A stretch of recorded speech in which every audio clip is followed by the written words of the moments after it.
Hey invisible girl, Kara. I completely forgot to mute my mic. Oh, also hey Enfys and Nolus. And thank you Nolus, Enfys and Invisible Girl for contributing to my cosplay community challenge. What are we at now? Oh, 40% with 22 days left. I think I might be cosplaying my D&D character. Hey Kiara, thanks for giving Invisible Girl a shout out. You going to give yourself one?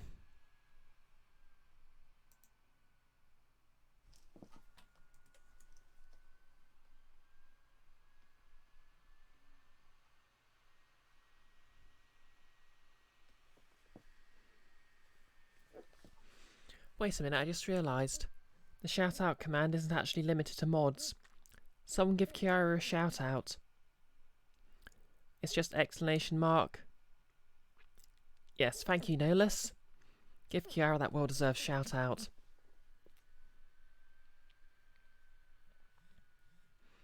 Oh, thanks Icky. Shouting me out on my own channel. Where I definitely need the publicity, because who the hell here knows who I am?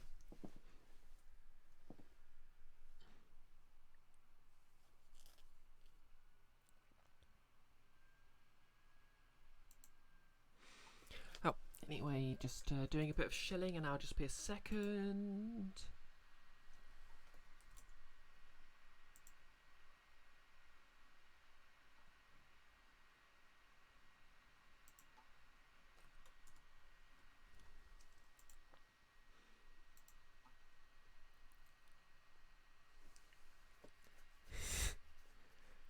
Come on, that's not what I'm called, Kara. You know that. Okay, let's see. Okay, there I am.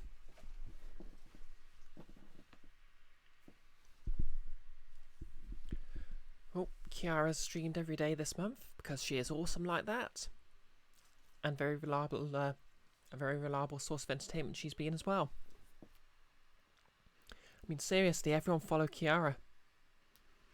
I believe she's doing some sort of Among Us stream this Saturday with a bunch of other streamers, one of whom is possibly me.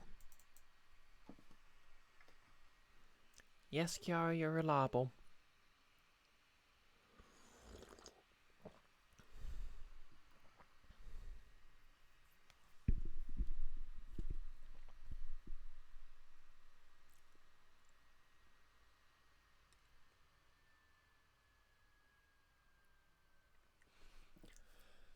Okay, let's just let Aviary Attorney start up.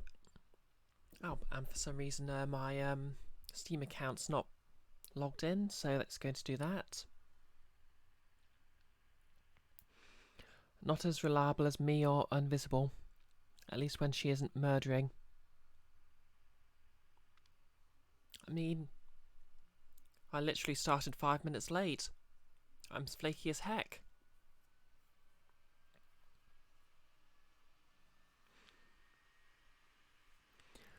Oh, I think Invisible Girl murders very reliably. And she deserves credit for it. Exactly, Icky. She does not murder people. That is her least favourite thing to do.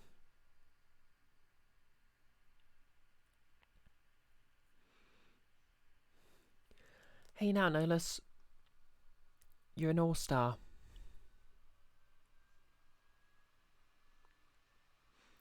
So, Aviary Attorney, would you like to start up? Would you? Pretty please?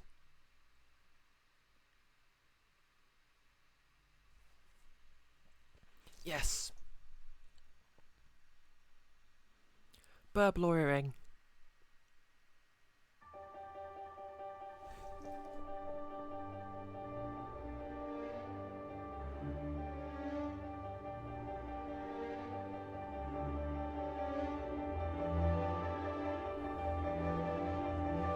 Yeah, that could be anyone's knife, Kiara.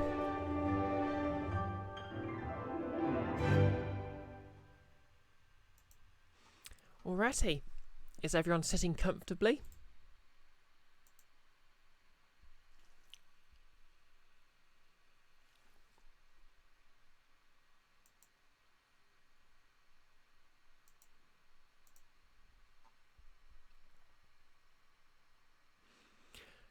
Then we may begin. Okay, so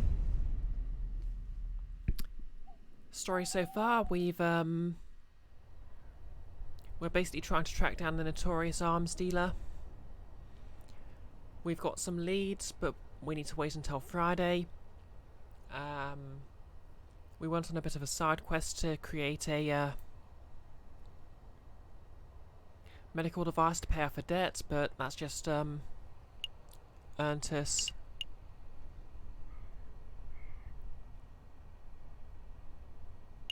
pretty much nothing, because the doctor did not want the marvellous invention that was created, despite it being a metal detector that can pull bullets out of a bird's body. Welcome, welcome. Oh, it's you two again. You remember us? I guess that's no surprise. Of course I remember. You're the messieurs who ask many questions and buy little chocolate. I'm afraid we have more questions today, Monsieur Haggleslack. Thank you for being patient with us. Have you heard any rumours of a rebellion in Paris recently? Why, Monsieur, there are always rumours of rebellion in Paris. The citizens whisper in the shadows, the bourgeoisie cower in fear. Yes, but have you personally heard anything specific?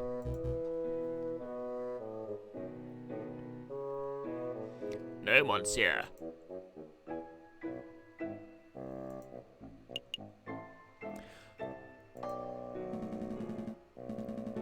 You sell chocolate to a lot of people. Have you come across any unsavoury characters in your occupation? Well, presumably he comes across all sorts of sweet characters. Of course. One time I was hiking through the mountains of the Netherlands, and I was accosted by an overzealous tulip salesman.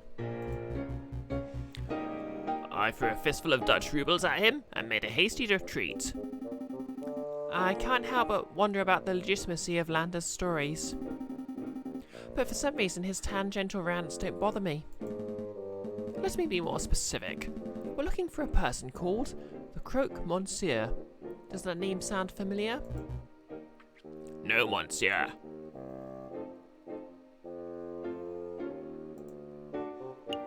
That's all. Well, I suppose we're done here. I guess it wasn't a little silly of me to look for intel about a rebellion in a chocolate shop. Perhaps I could help you with something else, Monsieur. Like what?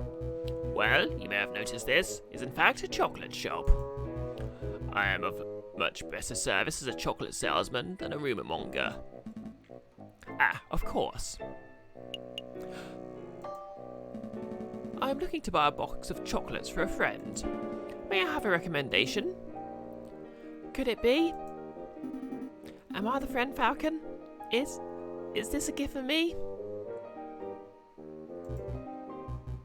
Certainly, Monsieur. If you're looking for something romantic, then perhaps an elegant heart-shaped selection from Tuscany will suit you.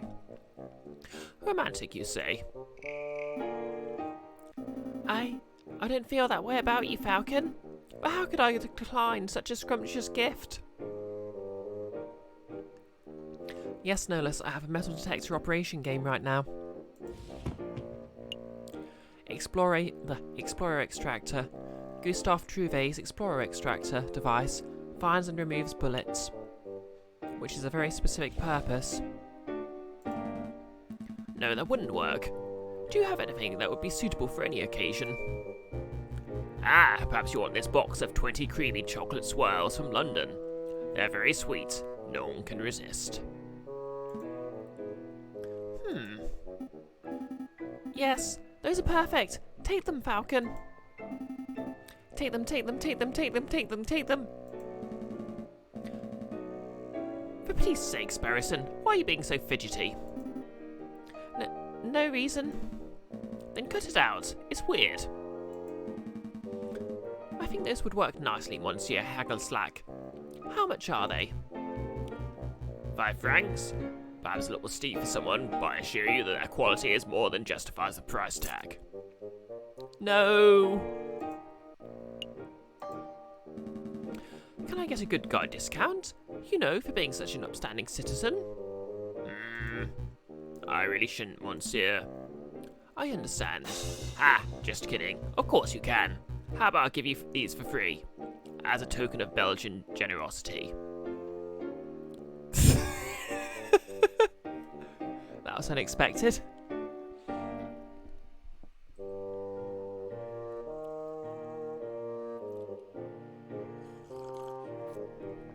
Yes, no less the Papa Cot, because apparently for some reason I briefly lost the ability to pronounce things. Really? Of course, because you're such wonderful customers. We are? Absolutely. One moment if you please, messieurs. I shall go wrap these up. Falcon? What is it? I just want to say you've been a great friend and an inspirational mentor. I have ample amounts of respect for you as a person and... You do know these chocolates aren't for you, right? Yep, we saw this coming. Oh. Yeah, I knew that. Good. Just making sure. You're breaking my heart, Falcon. Oh, poor Sparrowson. This is even worse than when he, nearly killed himself. There you are, monsieur. I'm sure the recipient will enjoy them. A box of chocolates has been added to your evidence folder. Thank you very much, monsieur, and thank you for putting up with our endless questions. Oh, we have a raid. Mix Craven, raiding with a party of 4. Can someone give them a shout out?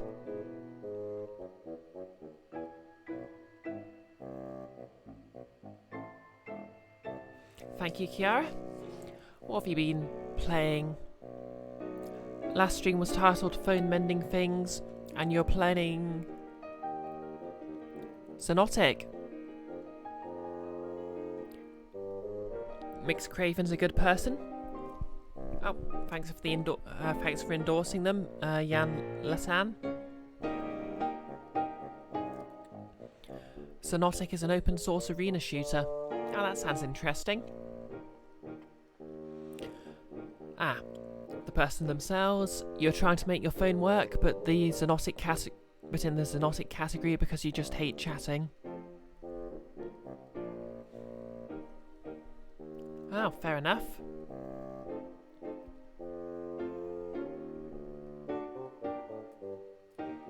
I mean, I suppose it's a bit more interesting. How'd your stream go?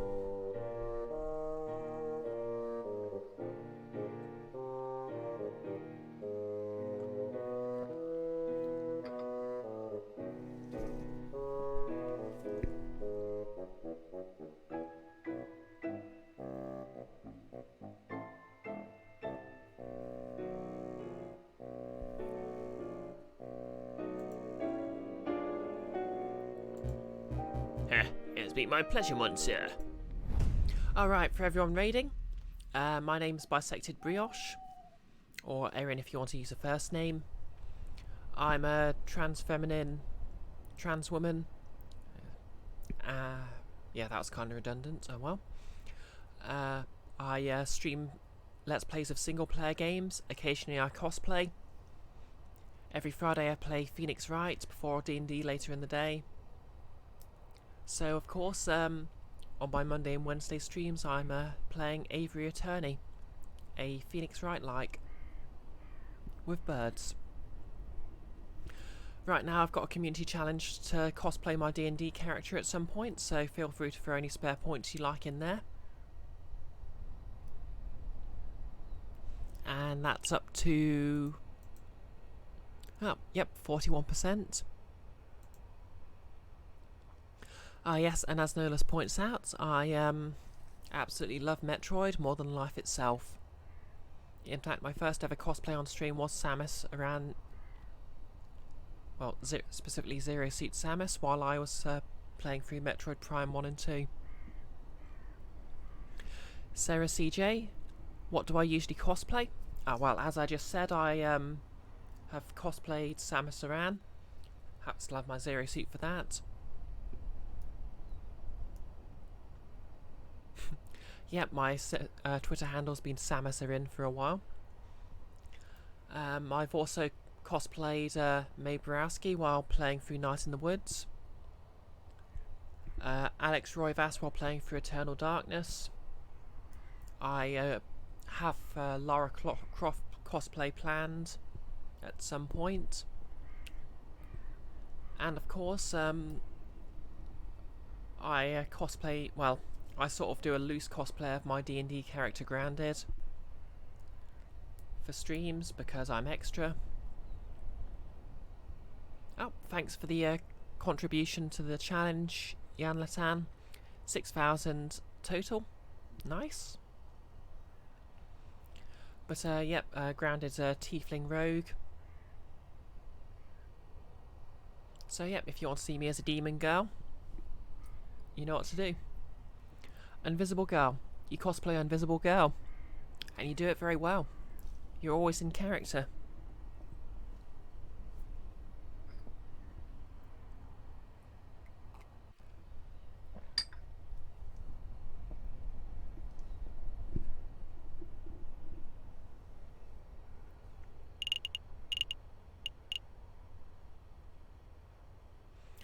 Yep, you're right, Kiara. She's always shaped as herself. Okay, Tuesday.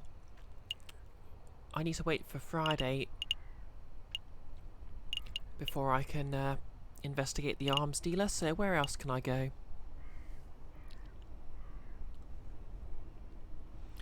Le Canard Joya? You know what? Let's gamble.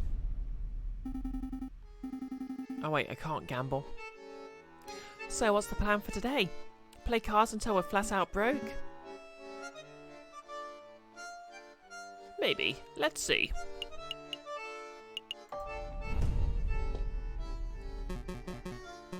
Ah, the big fellow has returned. Here to play some cards, monsieur. Is it okay to say you're always in character as an adorable bean? Is that Invisible Girl, you mean? Because she absolutely is. Absolutely. Deal me in, monsieur. Very well then, do you know how to play? Of course. I've been playing for years. Yeah, right. Don't get cocky, Falcon. Very well, I shall be the dealer. We will bet 5 francs per game. Here we go. Ah, we might have a problem. It appears I don't have enough money. That's unfortunate. Perhaps you come back when your wallet has grown a little fatter.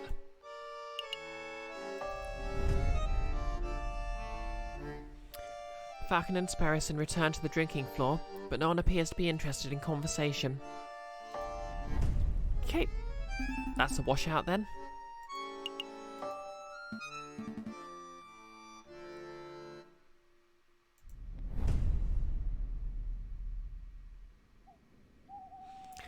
Okay, Wednesday, 2 more days to go.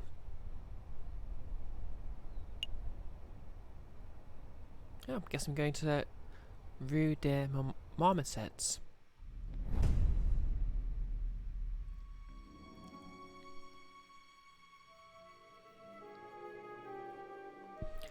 There he is.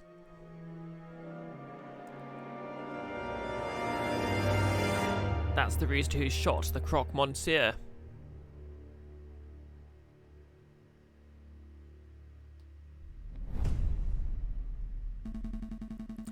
I think we're getting close to unravelling the whole rebellion nonsense. Let's not dawdle, Sparrowson. We're nearly there.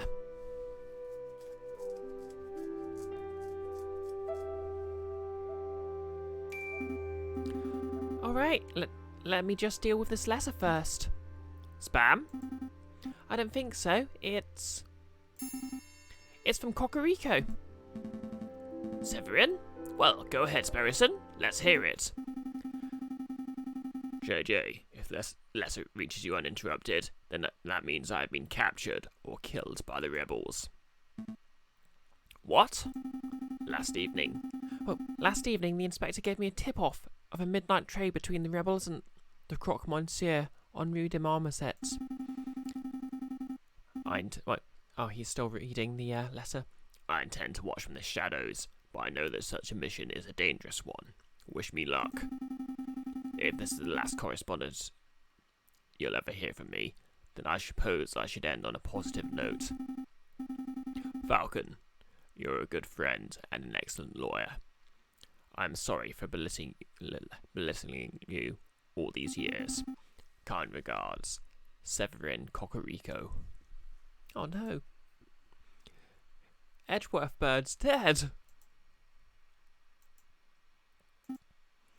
Is this for real? There's no way. This letter has to be some sort of setup. It's Severin's handwriting. Where do you think he is? I don't know. Why would he go alone? I don't know. But we have to go help him, right? I mean, if that trade was at midnight last night, and it's 10 o'clock now, he might still be okay. Maybe. I don't know. Come on, Falcon. Put yourself together. We've got to ask fast while there's still time on the clock. Sparrowson, I have a bad feeling in my gut. Well, yeah, me too. This letter's terrifying stuff. No, you don't understand. I know that if Severin isn't already dead now, he will be very soon, and there's nothing we can do about it. What are you talking about? You don't know that. I do. I'm certain. We've messed up. We've missed something. We've overlooked something vital. And now Severin's fate is sealed. Oh, hey Joe, how's it going? You're spouting defeatist nonsense. Come on, Falcon. Let's go visit the Rue de Marmoset. We might find a clue.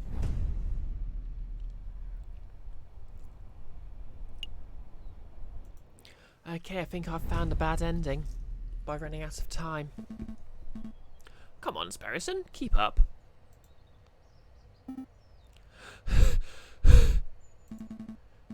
No time for wheezing. If Cocorico was last seen around here, then there has to be a clue nearby.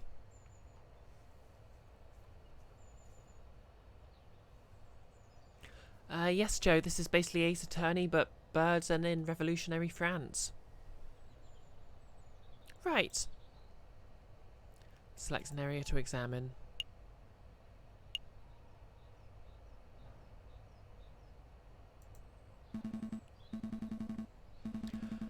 Besson Stationery. Come along for all your writing needs, whether you need paper, ink, or stamps.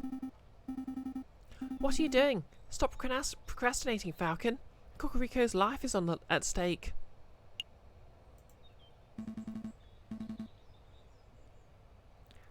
You feel like Nightbot is roasting you, Joe. Yes, no less. Sparrowson is indeed best bird. He does crime and loves chocolate. There's a pool of blood here. It looks fresh. Cocorico's? I see drag marks heading towards that tunnel, which leads straight to the Seine. If I had to guess, someone was killed here last night, and their body was hastily disposed of in the river. But I see several sets of bloodied footprints too. Some are faint, but they head that way towards the main road.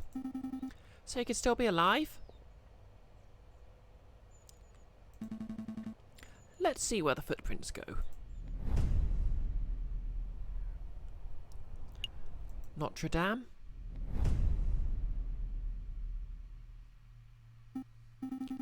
Here? The footsteps lead right to Notre Dame? It seems that way. Unbelievable. Where's a friar when you need one? Forget the friar. Let's keep following the blood trail and see where it ends up. Wait a minute, Falcon. Shouldn't we get the police involved before we go any further? Yeah, do we trust the police? Of course not. You remember what Severin wrote in his letter? The inspector was the one who gave him the tip-off. Huh? What are you saying? That you think the police are in on this? At this point, anything's possible. We have to stay focused on the trail. Hey, wait up. That way leads straight down to...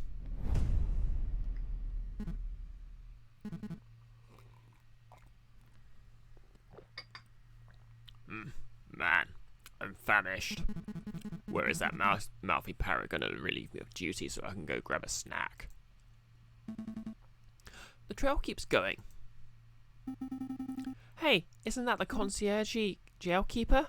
Quack? It's Quark, you dummies.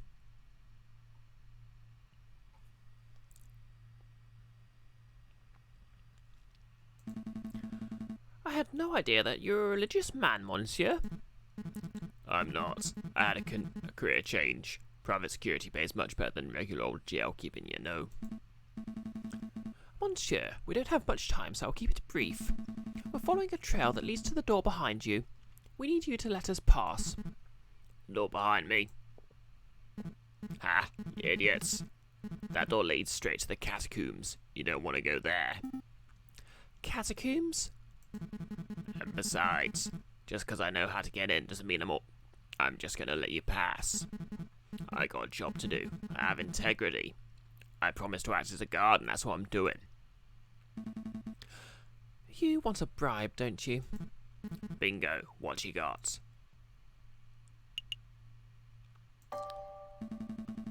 It must be tiring to stand there all day, all night.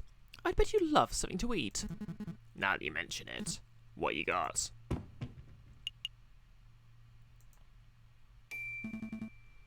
Here you go, monsieur. Oh yeah, that's the jackpot right there. Gimme, gimme, gimme. Poor Sparrowson. So what do you say, monsieur? Can we go in? Oh yeah, no problem. That's the door behind me. I ain't stopping you. Tss, give him laxatives. That's the door to the catacombs. Is that simple? Yeah, it's that simple. What are you expecting?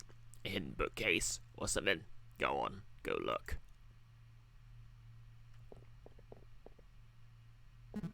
Heh, what idiots. They're walking straight into a pitch black maze without even a torch. Joe, you're only on Twitch to stalk me. Oh, stalk me. That makes more sense.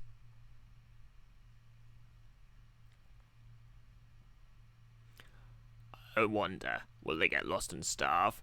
Or will they find the crazy lion girl and get shot? Either way, ain't my problem. I feel like the game's just dropping a lot of hints on to how I can avoid getting the worst ending here. Upon entering the doorway, Falcon and Sparrowson find themselves at the top of a stone staircase that spirals into the abyss below. Here goes nothing. They begin the descent.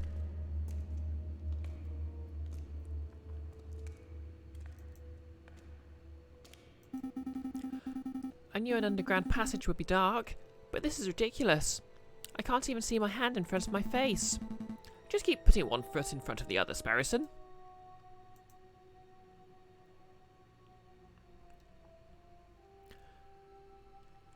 No, Les, they didn't kill the dog and get the ring. They're going to fall through the floor. / Dark Souls nonsense. I think that was the last step. Now it's just twisted tunnels ahead of us. I should take up smoking. If I smoked, I'd have a match right now, and we'd be able to see where we're going. Plus, you know, all the health benefits. And I'd probably be calmer. Keep it together, Sparrowson. I know. I'll unravel this loose thread from my jacket. We can just trace the string to find our way back if we reach a dead end. Good thinking. Just like Theseus and the Minotaur. Wait, there aren't any minotaurs in here, are there? Head of a bull, body of a bull, scary stuff. That's not... Actually, never mind. It feels like there's a gap in the wall here. I guess the path branches. I can feel a slight breeze coming from the passage to the left. The air seems a little more stagnant to the right. Okay, breezy, stagnant, breezy, stagnant, breezy, stagnant. Let's go breezy. Easy breezy. There's a chance the breeze could be caused by an opening. Let's head that way. The walls feel weird and bumpy. What kind of stone is this? I hate to break it to you, Sparrowson, but that's not stone. Wait, so what is it? Well, we're in a crypt. Oh dear. I thought we would be dealing with 1 or 2 coffins, not walls of skeletons. Keep it together, Sparrowson. Severin's life is on the line. You're right. I have to stay focused.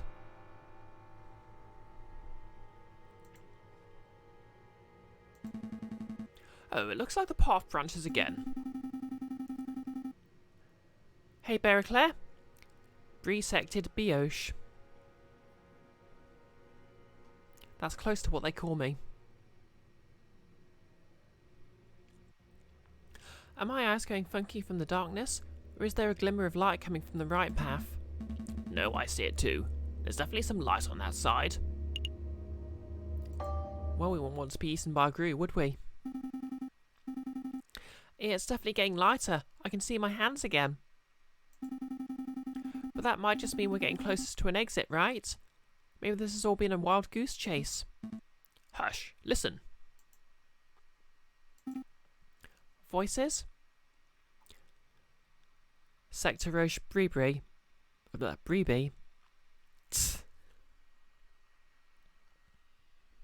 Poppercott.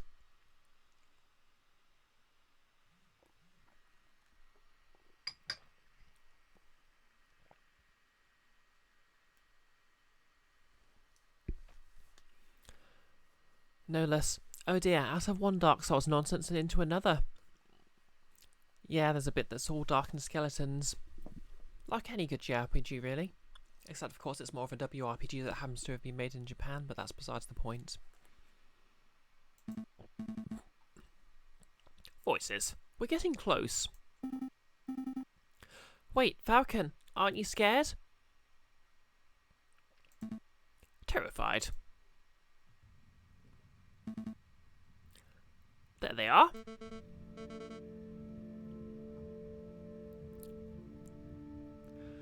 I'll ask one more time. What is your name? Are you with the police? The Royal Guards? Speak, bird.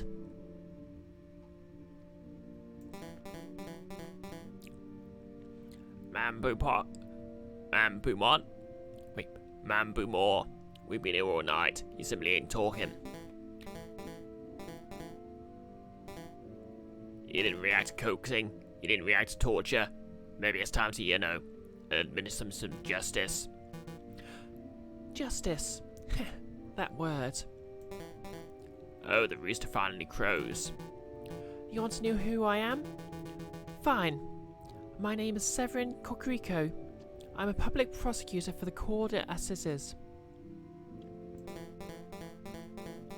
Well, Sevy, it's been a pleasure, but we can't be having spies running around our base of operations now, can we?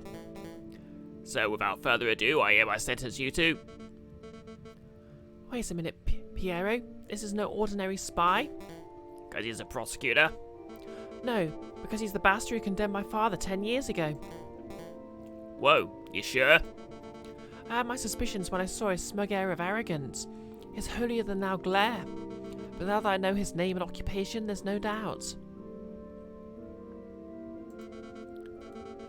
Do you remember, Bird? Do you remember the trial of a homeless lion in the winter of 1835? What was your father's name? Jean Beaumont. No less. Dark Souls is like a WRPG except the quest lines are pretty much point and click logic. Yeah, that's true. What were his crimes? His only crime was trying to feed a starving child. He took a handful of vegetables from a grocer's stand, not out of greed but out of sheer desire to see me survive. But he was seen by a policeman, another arrogant cockerel like yourself actually. So my father was thrown in jail. He was dragged to court. I had the privilege of watching the proceedings from the stands. I remember your sharp words. This man is a thief. Wait, this man is a thief. This man is a scoundrel. He deserves the harshest possible punishment for his crimes. Yeah, he kind of has it. To be fair, Invisible Girl, it was established earlier that he's he actually sort of regrets that.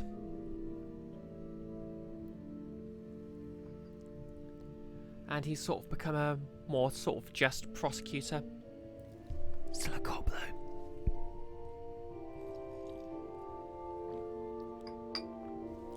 You didn't care about consequences. You didn't care about why my father did what he did. All you cared about was fulfilling your lust to see a criminal behind bars. My father received a sentence of 5 years. He died in his third.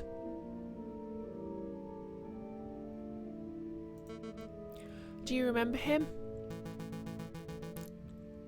Mademoiselle, in all my days as a prosecutor, I have seen over thousands of cases. I'm not going to remember a single bread thief. Yeah, he's pretty much the Edgeworth of this game, except he already had Edgeworth's arc before the game even started. You rotten canard. We're all just insects to you, aren't we?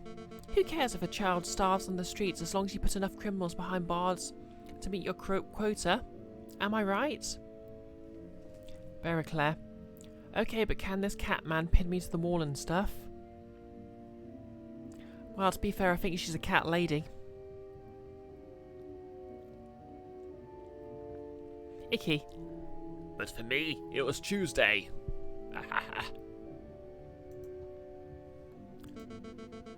Your silence speaks volumes of your guilt. Severin Cocrico, you have been tried by the people of the Second Republic.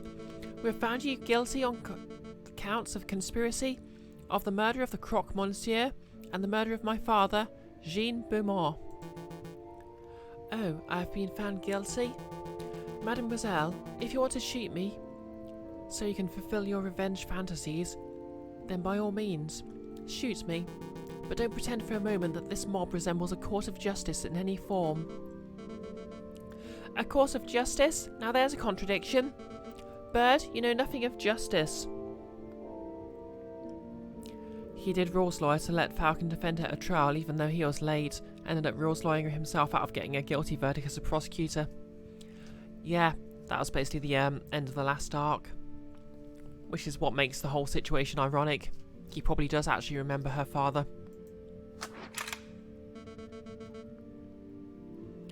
Frere Remus, read this man is right. With pleasure, madame. Falcon, we have to make a move. Say something.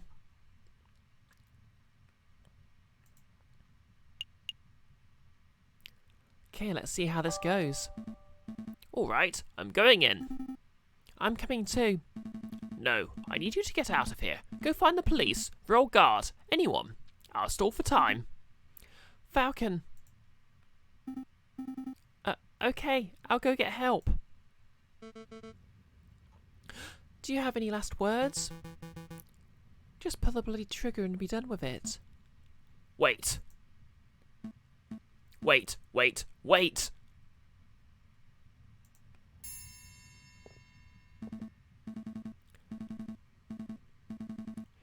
He's right. This is a terrible trial. There's no evidence, no defence, no examination of facts. You've dragged a man off the streets and decided his fate based purely on your own prejudices and whims. Who the clock does this bird brain think he is? I am this man's defence attorney. I am JJ Falcon. JJ, what are you doing? Defence attorney? You're raving loony is what you are. Or a spy. I've seen this Monsieur eavesdropping on our conversations before. He cannot be trusted. Everyone please hear me out.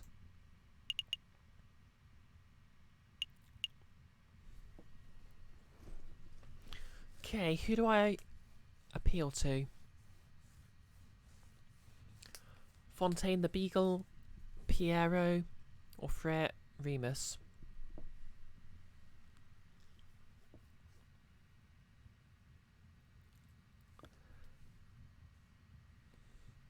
Bericlaire, of course I know nothing of justice. I'm a state prosecutor. No less. Doesn't anyone think Falcon is a better fist fighter than Sparrowson? Sparrowson has those big ass yowie hands.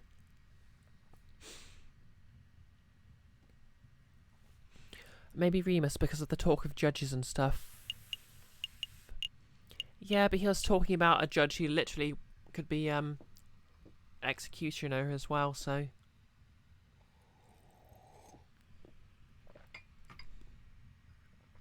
ironically, does anybody and doesn't anyone can actually mean the same thing. The person with a gun is not an option here.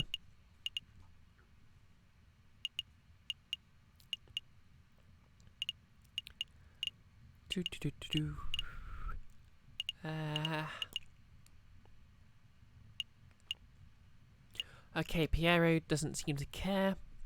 Fontaine... we've had some good chats with him.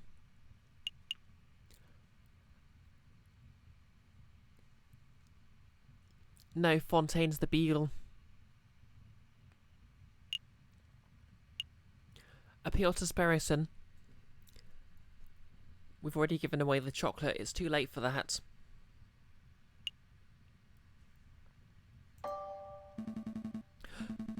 Friar Remus, you're a man of God. Surely you don't approve of this sort of mob violence? I see no issue. The good book is full of stories of violence. Joshua ransacked the city of Jericho. Yud and the judges were ruthless assassins. Samson killed thousands before meeting his fate. Well, sure, but that's the Old Testament. What would Jesus say about this? He would say, I did not come to bring peace but a sword. Matthew 10:34. Oh, damn. Do you see, Falcon? This man's death is inevitable. For the good of France and in the name of justice, he must be killed. Justice? There's that word again. Madame, I would presume to know who you are or what you stand for, but shooting this man right now will not bring you justice. It would only serve to satisfy your desire for revenge. Justice, revenge. What's the difference?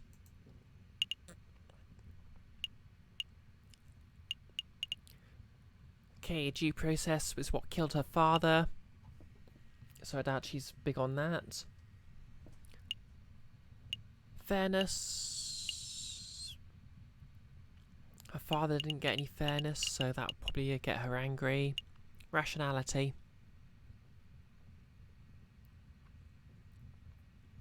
Yeah, rationality is not really a good thing to argue when someone's got a gun waved in someone's face.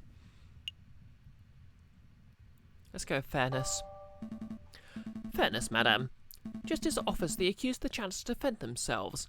It ensures that both sides are treated as equals. My father was not treated as an equal. Then maybe this is your opportunity to be the better person.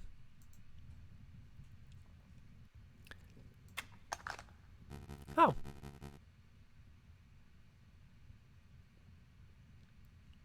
Well, that went well. When you roll a 20 on your charisma persuasion check.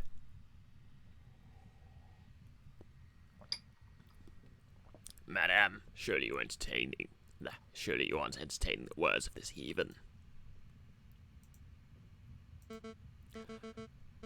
Fine, Falcon, we'll play this your way. We shall have a formal trial for the murder of the croque monsieur. Excellent. Shall we head back to my office and file the necessary papers? Don't take me for a fool. You'll walk us right into a trap. We shall have the trial right here and now. Right here? In the catacombs? It's as good a place as any. I suppose we'll be needing a judge. I volunteer. No thanks, Piero. We're trying to form a courtroom, not a circus. Ah.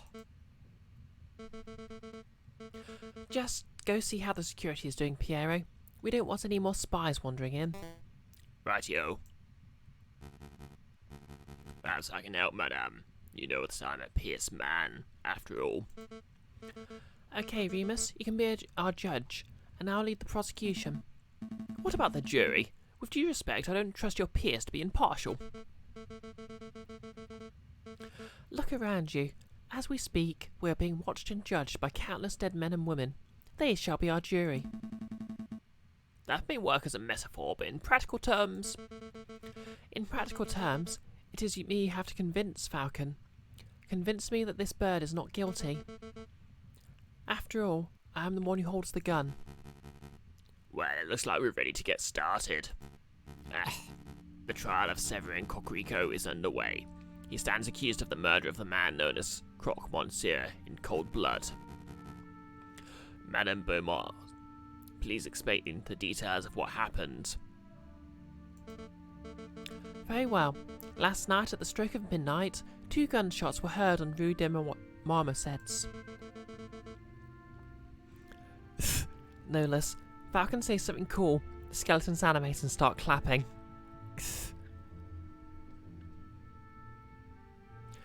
Piero alerted us and we managed to arrive before the police did. On the scene, I saw the man known as the Croque Monsieur, a good friend of ours, lying in a pool of his own blood. Standing over the body, I saw the murderer, Severin Coquerico, still clutching his murder weapon.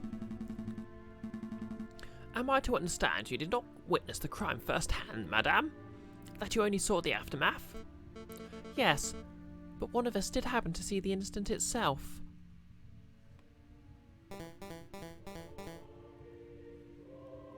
Ma'am Beaumont, I found this here pigeon running around our tunnels. I am no pigeon, monsieur. He's a spy in any case. What say I execute him right now? It's alright. He's with me. With you? He's my assistant. He carries my bags and stuff. Falcon, I trust that you do not have any other assistants lurking around the corner. No, madame. Then take your lackey out of my sight. Sparrison re-equipped. Psst, Falcon. What is it? I saw someone lurking in the catacombs. I think he was watching us from the shadows. Another rebel? I don't know. But he got spooked when he saw me and dropped this. What's this? A political pamphlet? Cult's pamphlet has been added to your evidence folder. A pamphlet on the Cult of Reason, found by Sparrison in the catacombs. Well, I best be getting back to the patrols then. Not so fast, Piero. You witnessed the crime firsthand, did you not? Yes, they're going to do an ace. I think I'm about to cross-examine the Paris indeed, Joe. I did, madame. Then you can be our first witness. Go stand in the centre. Okie dokie. Do I need to say an oath or something? That won't be necessary. Wait, that won't be necessary. We trust you. Just tell us what you saw last night, Piero. Okie dokie. I saw it plain as day. The Croque Monsieur was just minding his own business on Rue de Marmosets, when all of a sudden this here brute of a rooster appeared with his gun in hand. Bam! Rooster fired. The Croque slumped to the floor. Using the last of his strength, the Croque Monsieur drew his own gun. Bam! The Croque fired back. So to clarify, Coquerico shot first? Yes, ma'am. No question there. What happened next? Well, I knew you guys. Fontaine, Remus, and you, ma'am, were the only a stone's throw away the cathedral, so I ran to get your help. We arrived back on the scene maybe a minute after I'd left it. And then I saw the dead Croque Monsieur and the murderous Severin Coquerico with my own eyes. Thank you for your report, Piero. It's nothing, ma'am. You see, Falcon? Piero is not the sharpest knife in the kitchen. True that. Be as honest to a fault. I would trust his word with my own life. I don't doubt the man's honesty, madam. Nonetheless, I would like to cross-examine this witness. Cross-examine? What does that mean? I don't claim to be an expert of the law. That was always my brother's role in the family.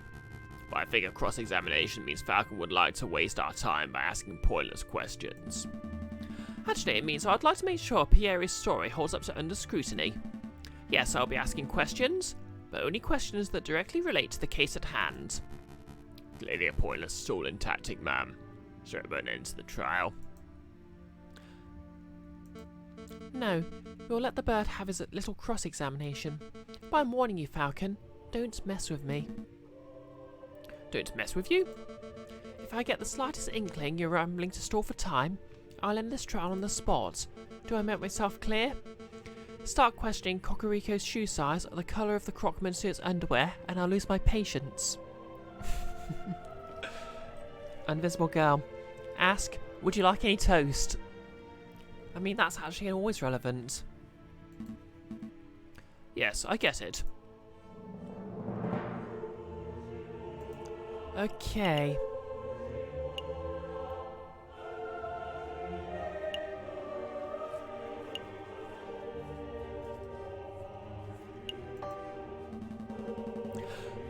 You claim that you saw the incident as plain as day.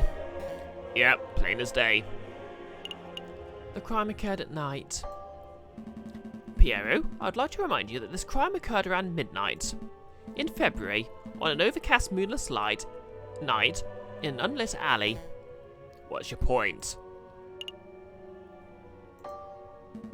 It would have been dark, so dark that you could not possibly have correctly identified the people involved. Hey, I swear I saw what I saw. Hold on, Falcon, you slipped up. You said the alley was unlit, but I recall there being lanterns over the Rue de Marmosets. Oh. Oh, that's right. We live in La Ville Lumiere. There's a gas lamp on every street. You're right, Madame Beaumont. There are street lanterns over the Rue de Marmosets, but they wouldn't have been any good.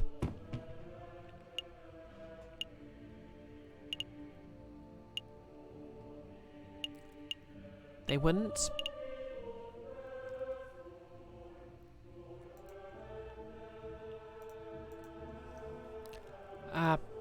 Bugger, I don't have the evidence for this, do I?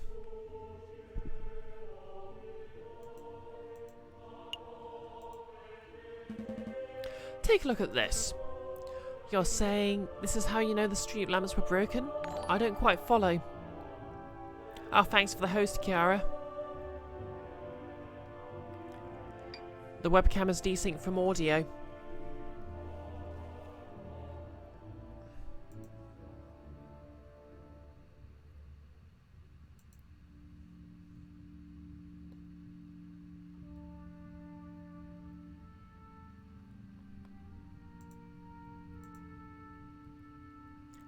That's weird. Oh, welcome back, Chiara. Thanks for the host.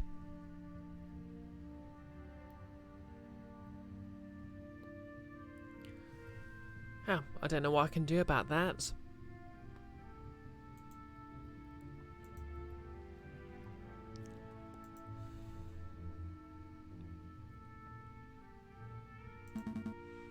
Well, you see, you picked the wrong piece of evidence, didn't you? Yes, I messed up. Madame Beaumont scowls. Are you trying to toy with me? I don't appreciate it. Explain yourself, Falcon. Why do you think the street lamps over Rue de Marmosets were broken?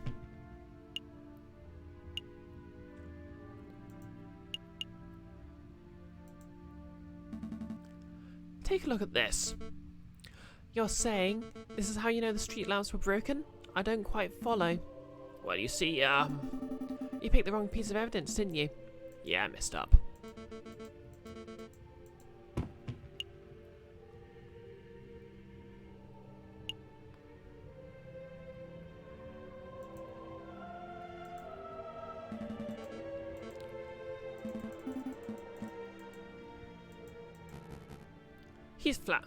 He's floundering, madam. Agreed. I've heard enough of these rambling theories. Falcon, your respect for your comrade is admirable. Oh, thanks for the sub, Sarah CJ. Tier 1 for 6 months in advance. Wow. I hope I'm worth following.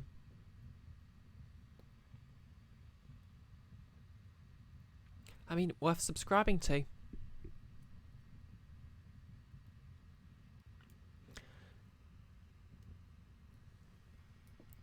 Seriously, I super appreciate that.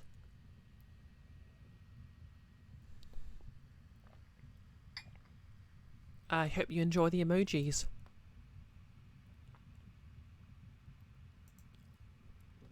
Actually, that reminds me, I need to... Yep, I've got a spare emoji slot, so I need to throw another one on there. The algorithms on Twitter and Twitch required it. I have no idea what that means, but...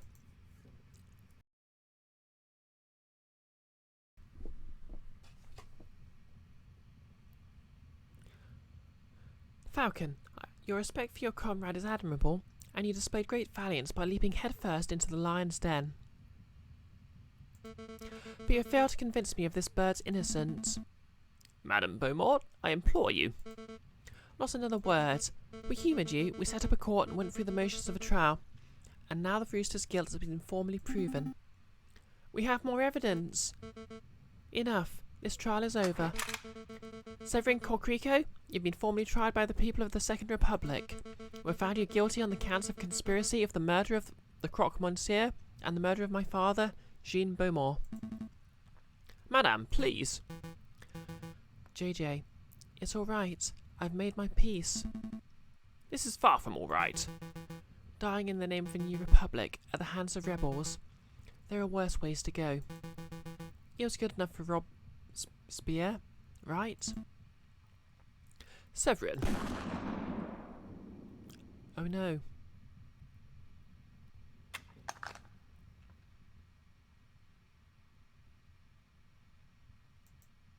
Well then. Worst ending. Tend to the body, Piero. Yes, ma'am. You think Twitter suggested you follow me like 5 times because other people you follow know me or follow me, so you kept seeing my tweets and thought, yes, this is a good person. I said watch. The algorithm was right. Ah, thank you. Nolus, she sought him into another game, and now there's a chicken in Smash. Well, technically he's a cockerel, not a chicken. Do you plan to kill us too? Why would I do that? You two have done nothing wrong. I see no reason for you to be tried, let alone executed. Your mercy is admirable, madame. But I fear if we let these two go, they'll tell the police everything. It would compromise us. No, we promised to keep our beaks shut. Right, Falcon? We cannot trust the word of potential traitors. Madame, for the good of France, we must execute the birds right now. Some man of God you are. I hate to admit it, but you have a point, Remus. This is an unpleasant situation. What to do? Okay, I know. I'm going to give you a choice. You have 2 options. The first is that I shoot you right here and now. That's not something either of us particularly want, but if it must be done. Watch option number 2. You join us. We need lawyers to help bring the new republic into fruition. Your skills would be very much appreciated. Icky, they can't be murdered, they're not crows. Our skills? Somebody has to draft new laws, someone has to file the paperwork to secure the new republic's internally recognised legal status. Somebody has to prosecute the officials who corrupted this country. Wouldn't that be a glorious job? You mean prosecute the Prime Minister or the King? We can discuss the specifics later. For now I need to hear a decision. What will it be?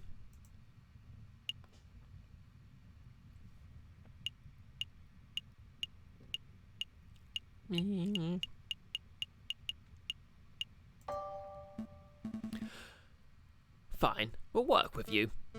Good. Then a verbal contract has been made. So, what happens now? Pierre and Fontaine will lead you to Licana Joya. I'll finish up here and meet you in 2 hours. Needless to say, they should be keeping a close watch on you. Don't even think about running. Of course. Then we're done here. Fontaine, lead the way. Yes, madame. Come along, you two.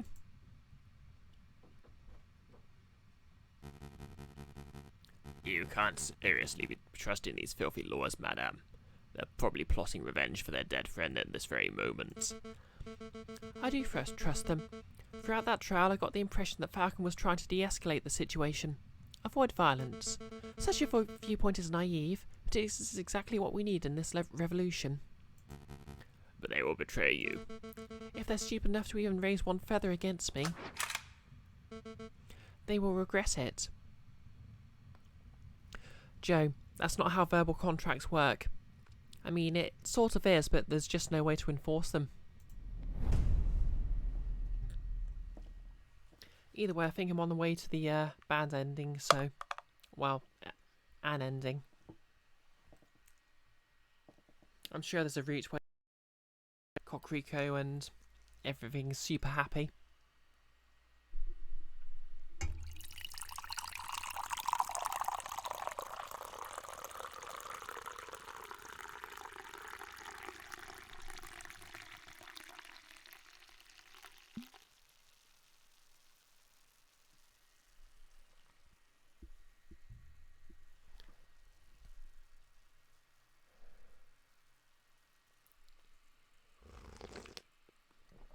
That's right, Icky. TSMR. And Nolus.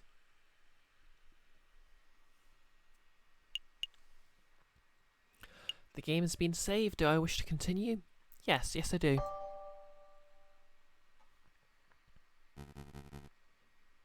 You can come out now, brother. How'd it go? As we ever hoped for, the rooster is dead and the madame has tasted her first blood. Amazing. Completely worth getting shot for. And Millicent Falcon tried to disrupt the execution. Falcon? Really? That tenuous wretch. Oh, guess the wolves are the real villains then. Don't worry, he floundered and bumbled around hopelessly. The madame thinks he's of some use, but really he's as good as dead. This is marvellous. Every piece is falling into place. Our dream will be a reality in no time at all. To reason, brother. To reason. Act 4C. Fraternity. Well, this is awkward.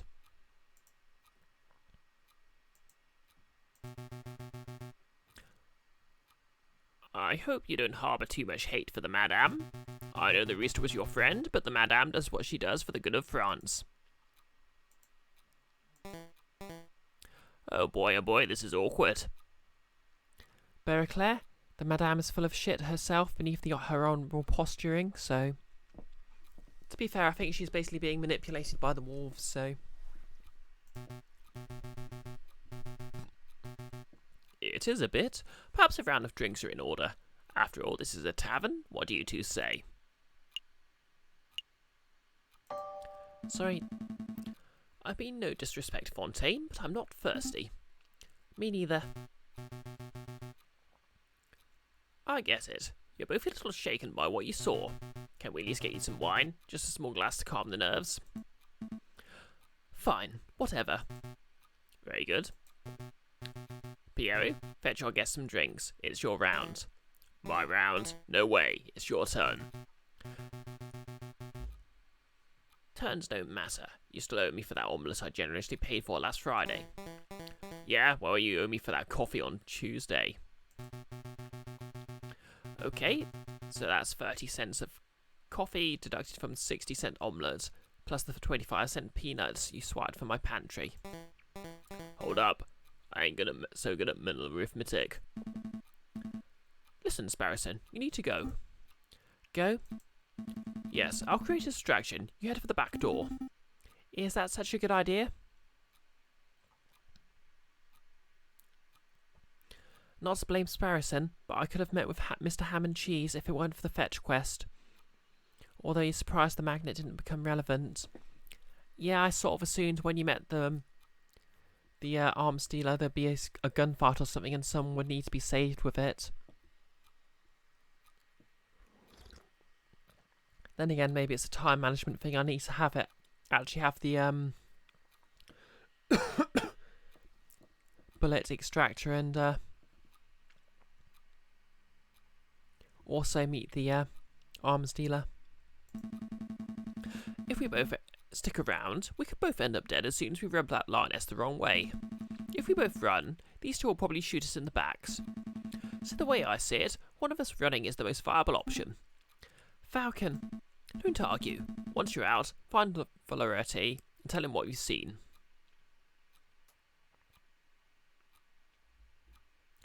Yeah, it was still a show trial to cover a murder. It was basically just trying to de-escalate. Which, to be fair, she recognised and appreciated. The gambling issue was like real thingish though. Sucks that it takes up a whole day. Yeah. Okay. So it's agreed. You get this round and I owe you 2 cents. Yep, but I'll hold you to them 2 cents. Be right back. Don't you two move or nothing.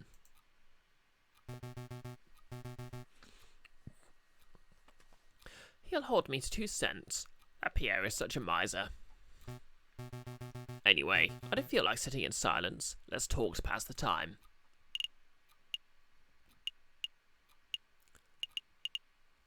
Oh, guess we're playing cards. Fontaine, do you want to play some cards while we wait? Some cards? Well, I'm no gambler, but I'm sure we can have a quick round of something. Great. Have you ever heard of Jacques Noir? Jacques Noir? But that name sounds dubious. It's fine, I assure you. Deal me in and I'll demonstrate. Okay, let's do this.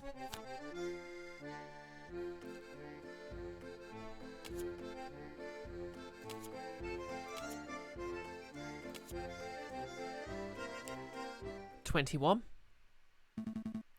So, what do you think? I think you just took the rules of blackjack and slapped them awkwardly onto a tarot deck. It's a terrible game.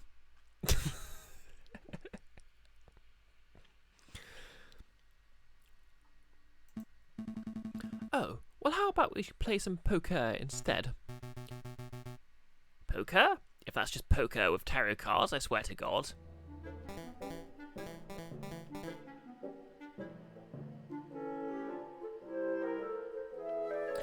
Alright, I bought drinks. One for me, one for you, and one for... Hey, where's the little one? The little one, he's right. Oh, Murd, I lost him. You lost him? How'd you lose him? I was gone for 2 minutes. I think I dropped the ball on this one. I'll say, the madam's gonna string us up for sure.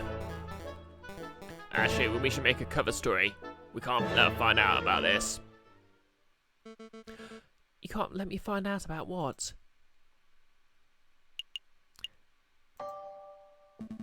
I felt that it wasn't right to keep Sparrowson here against his will, so I created a distraction for him to escape. It's somewhat gutsy of you to outright admit that. By rights, I should shoot you here and now. And I'm going to. But I won't. I need a lawyer to bring our plans to fruition. That little bird was dispensable. You are not. Madam, if Sparrowson runs to the police, then both this location and the sleeping city are compromised. We should keep this meeting brief. Agreed. Falcon, let me quickly fill you in. As you probably know, we're planning to form a protest, an enormous protest on the 14th of this month. We intend to draw a massive crowd at the Place de Concorde, and then we should march across Tuileries Garden. A march across the Tuileries? You intend to storm the Louvre? No, the Palais Royal. That's where the King and the Prime Minister will be residing. I would like to go peacefully, but... Peaceful uprisings have a habit of turning violent, don't they? Exactly, and we can't let the leaders of this country escape and miss the chaos. They must be tried for their crimes against the French people. Is this the 1780s or 1840? I think it's like 7 years after the Glorious Revolution, so... I'm terrible at history, so I don't know, but it's that.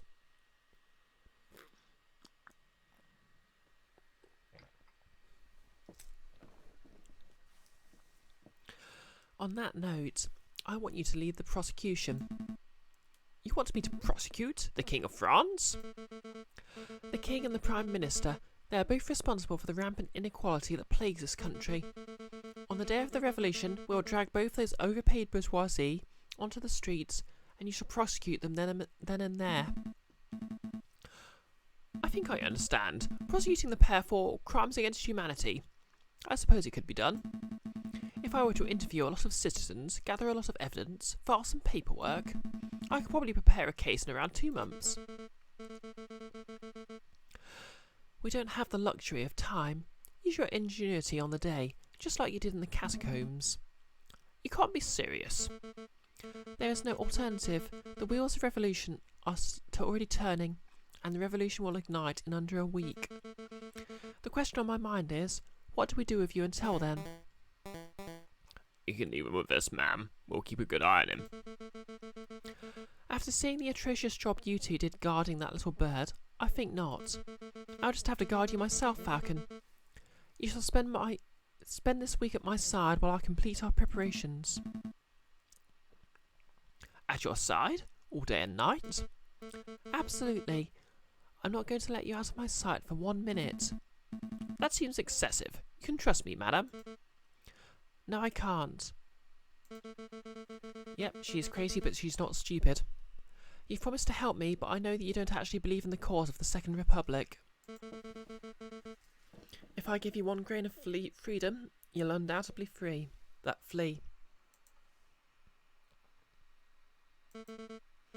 This meeting is over. Come along, Falcon.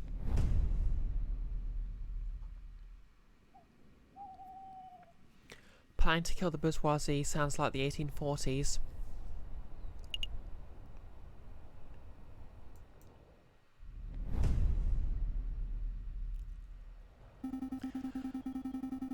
And then, while we were sitting in the tavern, Falcon gave me the opportunity to escape. You created a distraction and I sneaked away and went straight to the police. Then you called a meeting and, well, here I am. So, yep, that's the whole story. I see. So Severin Coquerico died at the hands of the rebels. That's right. And Falcon revealed his true colours as a traitor. Traitor? No, that's not right, Inspector. Falcon's not a rebel. He's just playing along so he can save his own life. Don't be so naive, Sparrison. Put the puzzle pieces together. Falcon willingly leapt into the lion's den for the specific purpose of siding with the rebels. He let you escape because he could see that you weren't truly sympathetic to the rebel cause. That doesn't make sense at all. Falcon's never shown a rebellious streak. Tell me, Sparrison, what do you know about Falcon's past? Not a lot. He's a private person. Has he ever told you what he did during the July Revolution, before he changed his name? No, he hasn't told me anything, really. Sparrison, let me tell you about the man they call the Viridian Killer.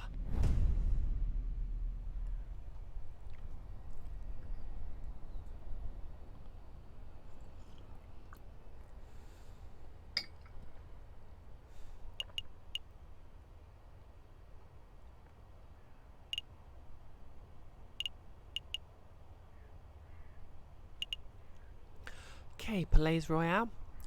No longer just a royal estate, the Palais Royal has become a functional bourgeoisie meeting spot. Why did he let you escape so you could inform the rebels? Yeah, it's sort of suggested that he isn't actually that bright. Bear.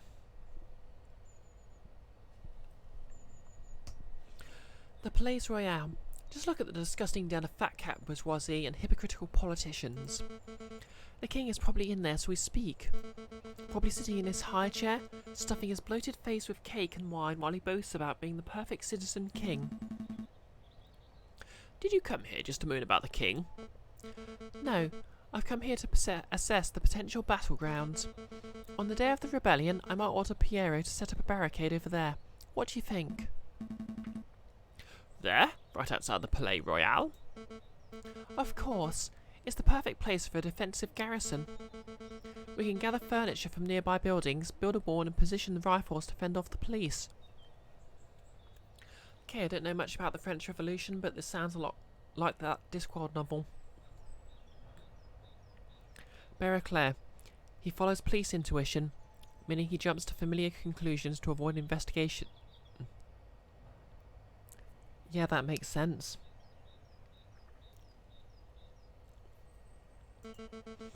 When the time is right, it will serve as the ideal location to launch your assault on the place.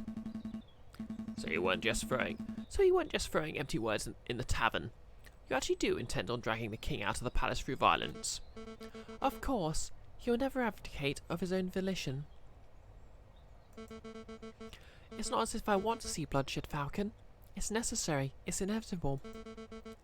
I mean, we have to be realistic. There's no way to bring a change to a country without using violence, is there? I think there are ways. People look back on the violent moments of history, the executions, the wars, the bloody revolutions. But who's to say that the country cannot be overturned just through the chance of the people? A pacifist revolution. Interesting. I would love for such a thing to be possible. Yeah, to be honest, everyone says Night Watch is one of the best novels, but I didn't really enjoy it that much. might be just because I don't like time travel plots. Maybe it'd be better to avoid building the barricades, at least until it's clear that violence is inevitable. That's good. That's a good compromise, madam. Okay, yeah, I guess we're going to try and get her to try a peaceful revolution.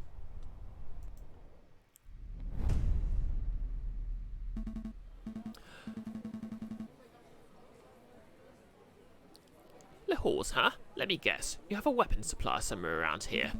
Or maybe this is where you plan on meeting an informant, a government defector. It is as good a meeting spot as any. Actually, I'm here for groceries. There's no need for that look. You think just because I'm a gun-toting rebel I don't need to buy food? She has a point. Man Beaumont! Man Beaumont! Well, if it isn't Sultan and little Gambede, you're growing bigger every time I see you. Ma'am, you have to hear this. Something big went down yesterday. A policeman. A big, nasty, ugly policeman. Let me guess, he was bullying people into revealing secrets on the whereabouts of the revolutionaries.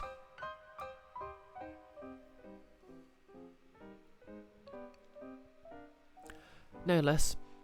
Yes, it's time travel, but if you recall correctly, it's not as fucky as time travel often is. Stable time loop. To be fair, I think it's less a stable time loop and more the idea that history is sort of flexible. So originally, Vimes was actually mentored by his mentor, but he can also go back in time and mentor himself. And both are actually simultaneously true.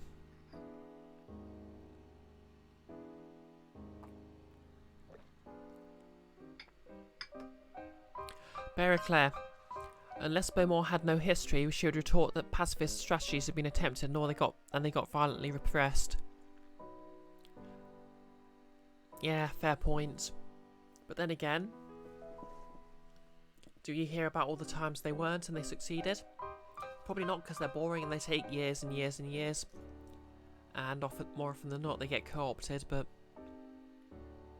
it's not really something I know much about.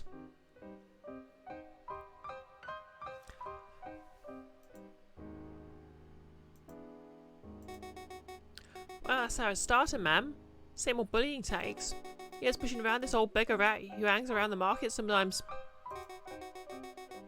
But then, when the rat wasn't speaking up, the policeman drew his gun and shot him. The policeman shot the beggar, just like that. This world does have a theme of stuff being bendy like that. Yet, he does, yeah, goblins and orcs sort of came from nowhere in the last couple of books. Yep, and the cow cop went and ran before we could turn him in. I find this difficult to believe. A policeman wouldn't openly shoot a beggar without just cause. Open your eyes, Falcon. This is the regime us Parisians live under. We're ignored by the government, oppressed by the police, and hanged by the courts. Why do you think I'm fighting so hard to make a change? We can't put up with this sort of bullying. No, this can't be right. Something has to be missing from Sultan's story. Do you mind if I ask you a couple of questions, madame? Sure, ask away. Make it quick, Falcon. He's gonna look like a wolf, isn't he? What did the policeman look like? Well, I didn't get a good look, but he was tall and ugly and mean looking, and he had one eye. One eye? Yeah, had one of those pirate patches. There's no way. Ring any bells, Falcon? I know a man who fits the description, but it simply couldn't be him.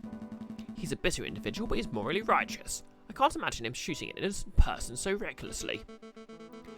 Don't let your bias towards the justice system affect your judgment, Falcon. If you think you know who did this, then please name and shame him.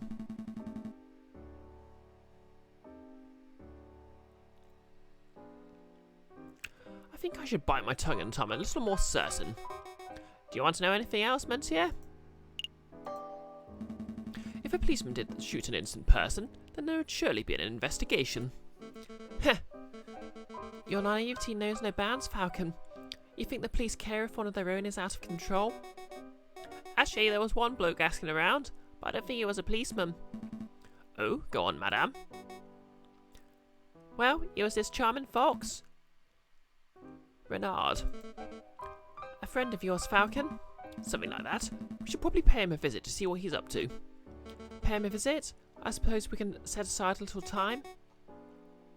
Do you want something else? Just who was this beggar rat? Didn't really know him well, monsieur. No, none of us did. He was kind of alone who hanged around, asked for scraps of food and cents. I don't even know his name. That's so sad. Did he have no family? No means of support? Falcon, do you have any idea how many beggars there are on the streets of Paris? How many people go hungry? How many people are forced to turn to crime? I'm well aware, madame. I'm asking for these questions to see if there was perhaps some reason why that particular rat was killed. But no. It appears that this was just the loss of one unnamed beggar, rat among many. It's tragic.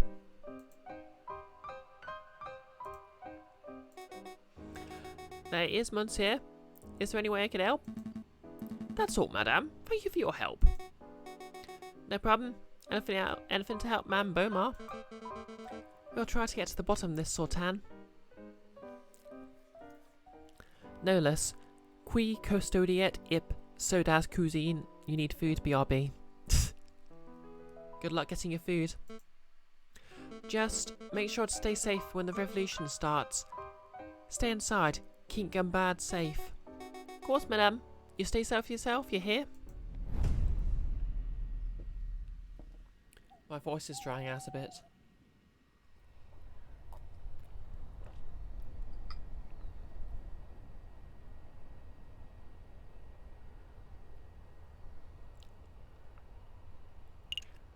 Okay, R&M Associates.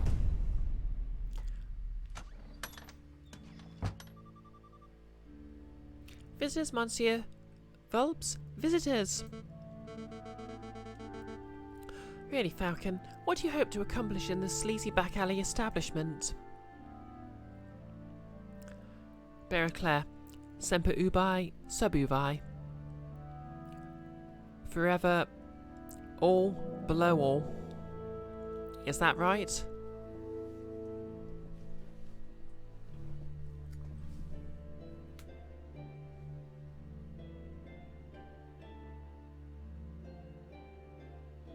Sleazy? Madame, my back alley office is perhaps a little cluttered and eclectic, but I resent the accusation of sleaze. Maybe I should do the introductions. Monsieur Vulps, this is Madame Beaumont, a friend of mine. Madame, this is Renard Vulps, private investigator, at your service. It is a pleasure to meet you, ma'am. Always wear underwear. Oh yeah, Ubi is, where? Oh, that makes sense now. It's a medieval Latin student joke. The only Latin joke I know is, Latin is a language dead as dead can be. It killed the ancient Britons and now it's killing me.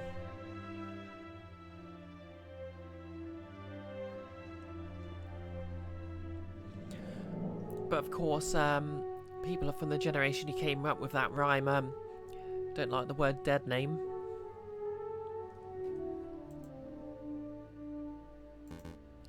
How stoic. I'm sure you have some pressing questions to ask Falcon. Before we get started, there's something I must tell you. Monsieur Sparrison dropped by earlier. He informed me of your situation. Sparrison? Is he okay? Yes. He's working with Inspector Volorati, attempting to unravel the rebel plot. Just as I thought. It appears your lackey has solidified his position as a traitor to the Second Republic, Falcon. Perhaps not. Sparrison doesn't strike me as a person who sides with any ideology. But you know, he asked me the most peculiar question. You'd like to know what it was? Of course. Such information is quite valuable. It would cost, say, 30 francs. I'd love to buy it off you, monsieur, but I don't think I have enough money. Bloody heck. Yep, Renard the Fox, super trustworthy. When he was introduced, he was literally pretending to be a Spanish prince. Really? That's a pity. But I feel generous today. Maybe I ought to lend you this information for free. Sparrowson asked if you were the Viridian killer. The one responsible for the random bombings during the July Revolution 18 years ago. Why on earth would he ask that? Perhaps the inspector had been telling him stories. So what do you tell him? The truth, of course. That is, I have no idea who the Viridian killer is, but that I knew it couldn't possibly be Falcon. Oh, and how do you know that I'm not the Viridian killer? Falcon, please. You're a semi-drunk, bumbling oaf, not a ruthless killer. Anyway, I've started my own investigation into the Viridian killer. It's fascinating stuff. Apparently he was seen in multiple places at once, which leads some to believe he was actually more than one person. Huh. And do you know why they call him, or should I say them, the Viridian killer? Viridian is a greenish colour, isn't it? No, I don't have a clue. Crimson Killer would be a much cooler name. It appears that no one knows the origins of the name, which leads me to suspect that he, or indeed they, chose their own name.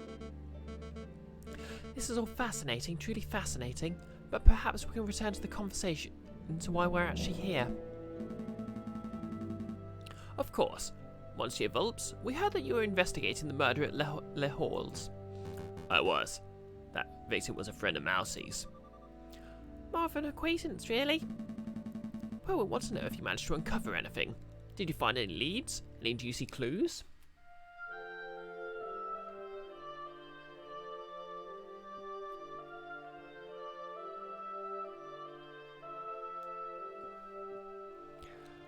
Oh yeah, how's up?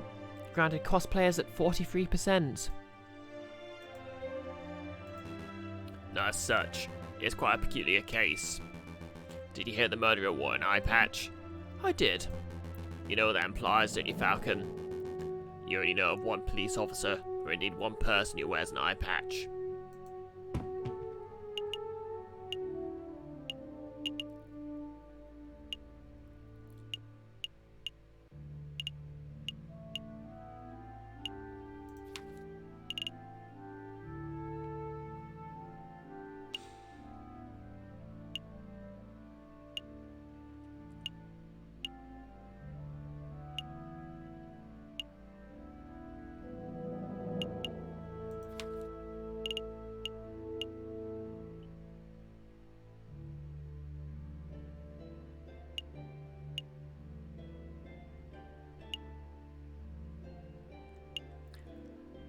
Well, to be fair, we've only got one police officer in the entire roster anyway.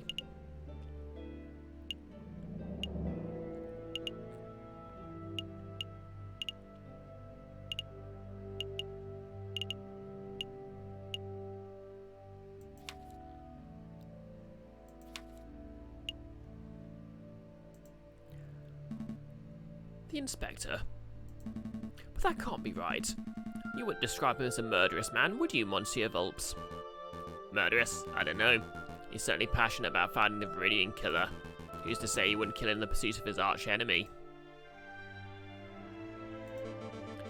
Falcon, I want to solve this mystery as much as you do, but time is pressing. We have other matters to attend to.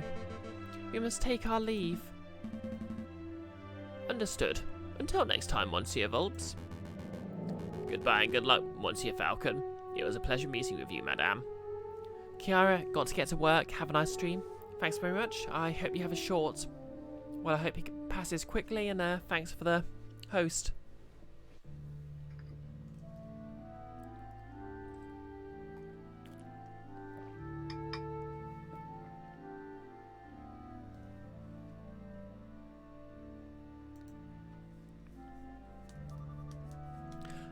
Monsieur Vulpes? That lioness looked pretty angry. Is this revolution going to end in blood, Monsieur Vulpes? Just like in 1830? Oh, there's your answer. It's the 17th century. Wait, no, the 19th century revolution.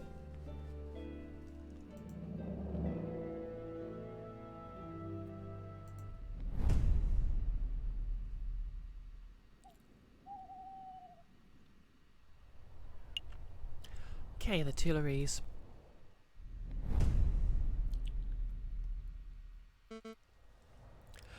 Let me think. So it takes 10 minutes to walk from the Place de Concorde to this very spot.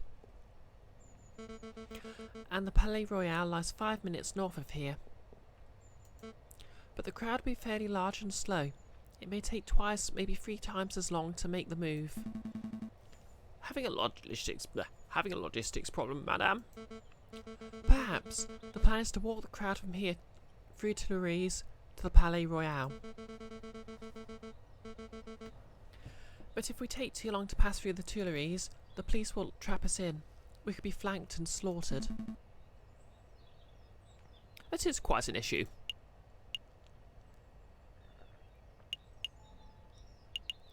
Why not just meet at the palace? Why not just get the protesters to meet at the Palais Royal itself? Because the Place de Concorde is an ideal meeting location. It's enormous and easy to get to.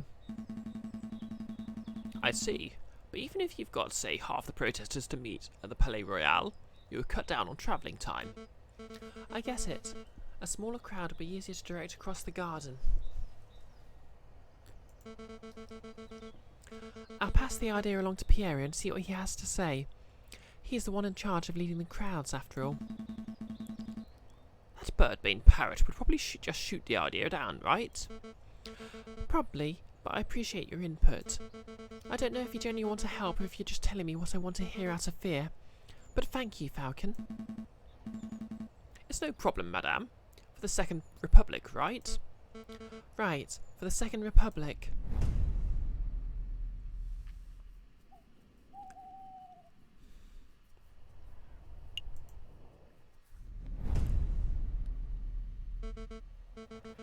This is it, Falcon. This is the day we make our stand. Everything is coming together. As we speak, Fontaine is gathering the protesters at the Place de Concorde. Pierre is making preparations to build an armor barricade near the Palais Royal. Just as a precaution, you understand? The only question that remains is, are you ready?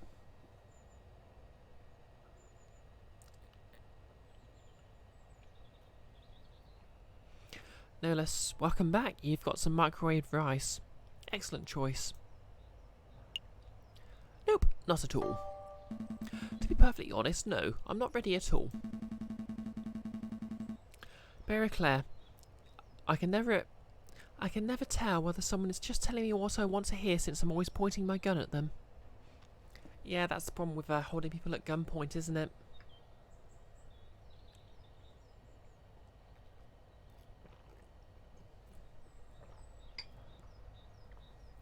You want me to prosecute the King and Prime Minister if and when you drag them from the palace, right? Well, I've had no time to prepare. I have no evidence on hand. This whole trial is just wanting to be one big fiasco. You're too fixated on the formalities, Falcon. This revolution will succeed and those in power will see justice. That's all that matters. But, madame... Come on, let's see how the protest is going. Falcon and Beaumont arrive at the Place de Concorde. The air is thick with the chants, shouts and cheers of hundreds of protesters. A line of mounted soldiers stands shoulder to shoulder outside the entrance to the Tuileries. This is amazing. I had no idea the Second Republic had this many supporters. But of course, you didn't think we were just a few animals huddling in a cave, did you? The desire for revolution runs deep in the city. Everything's in place at the Palais Royal, ma'am. Just say the word and we'll set up the biggest barricade you've ever seen. Then we can storm the building and drag that cocky king out of his chair. There's been a change of plan. We're still going to protest, but we're going to do it peacefully. No firing from behind the barricades, no violence, no capturing the king or prime minister. Ma'am, are you feeling alright? Quite alright, thank you. What are your desire for a better France? You cannot achieve that without bloodshed. We can certainly try. Falcon convinced me. Falcon. Pacifism seems like a Christian approach, wouldn't you say, Friar? I see, so that's how it is. Excuse me, madam. I think the Friar disapproves of the new strategy. He probably thinks I've gone soft, and maybe I have. But I'm not deviating from this path, even if each and every rebel leaves my side. Don't worry, ma'am, you ain't alone. We're not here for the violence, ma'am. As long as you strive for a better France, we'll always stand with you. Ugh, the stupid bullet wounds. Damn thing's opened up again. What's the news, brother? Is everything in place? Yeah, I have a problem. The Mademoiselle refuses to use violence. She's turned timid. Turned timid? How? It appears that the lawyer Falcon is something of a lion tamer. J.J. Falcon? That bird is proving to be more trouble than a rooster, I swear. Brother, listen. If there's no violence, there'll never be no power gap. One leader will just peacefully replace another. We need chaos for our plan to work. Yes, we'll have to follow through with our contingency strategy. I'll find the victim, you find the suspect. That's not good. Bear, she's weirdly caught between naive revolutionary and pragmatic revolutionary. Like Kara. Oh, as a character. I thought you were making an Undertale reference there.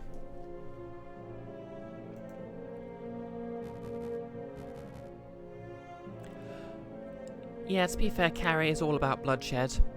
Don't push yourself, brother. You're still injured.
Support, I'm going to walk this disciplined path.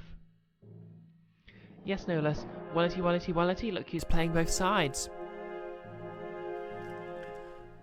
To be fair, I think the sort of implication is that she isn't exactly a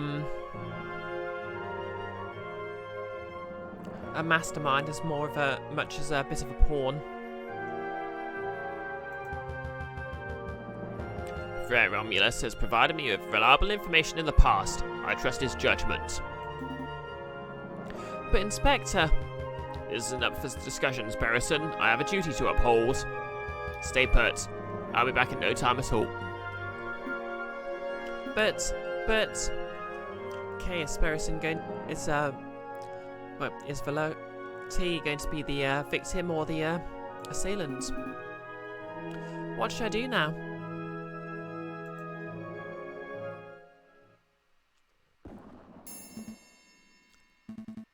A gunshot. It was nearby too.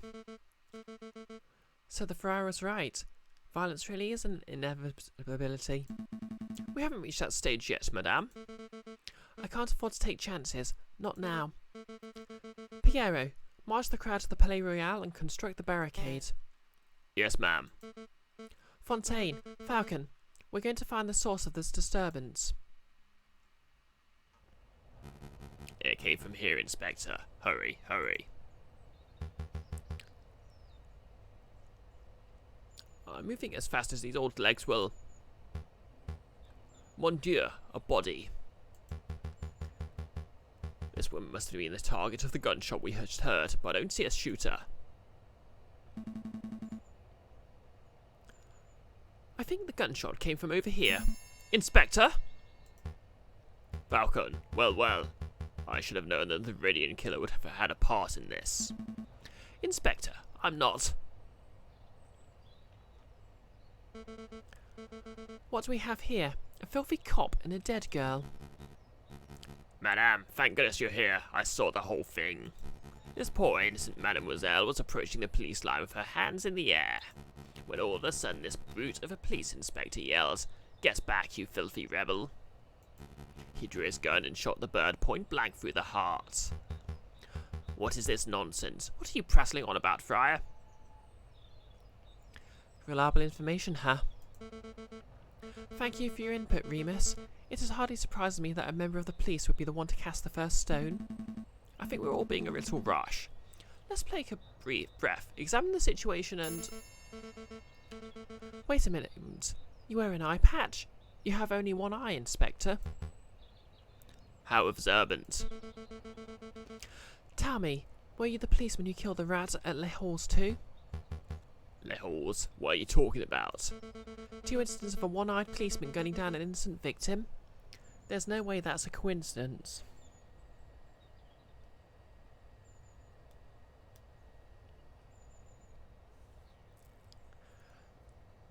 No less, if this was America, that wouldn't mean anything. People always shooting in the air for no damn reason. Well, to be fair, I'm sure that's just a stereotype. Sort of, maybe.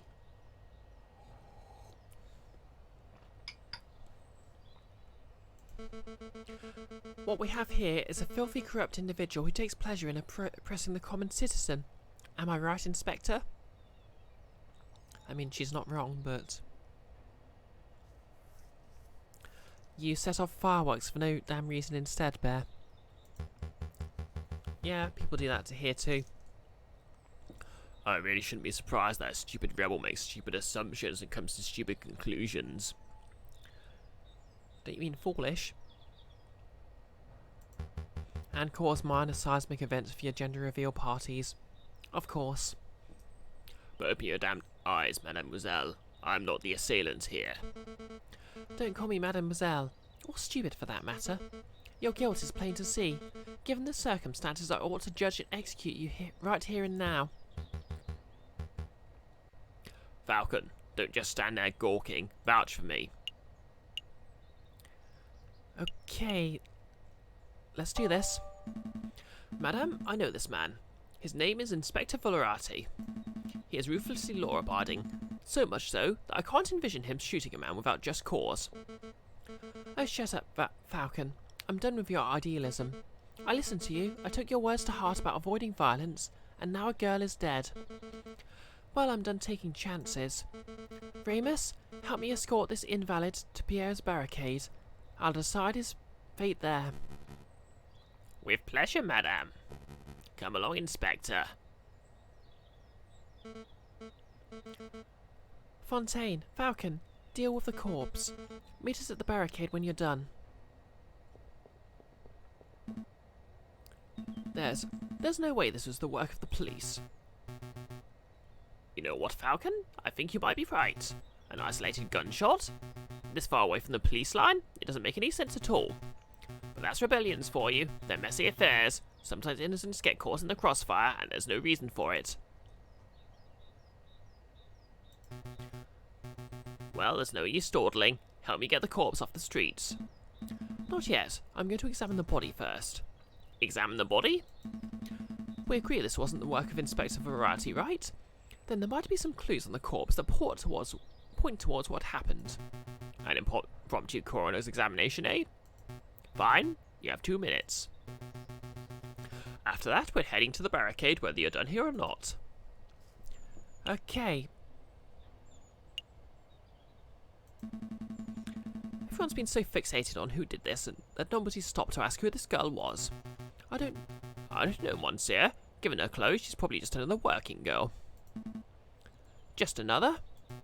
I didn't mean to sound glib, but it's true. This is one mademoiselle among the thousands who live in Paris. No less. Glancing at Wikipedia, someone in the US was shot by celebratory gunfire on New Year's Eve 2019 and on the day after on New Year's Day 2020. Yikes. Bear, you don't love the revolution is actually puppeteered by some mean old conspirators and the police would never be the first to escalate against demonstration angle. To be fair, I think the implication is less the police would never and more that Fulleretti would never shoot, so just shoot first and ask questions later because that's who he is. But then again, I suppose this is sort of veering to the centre. Who was she? Where did she work? Will her family miss her? I don't know, but in the long run, I don't think anyone will care. I care. I can't afford not to.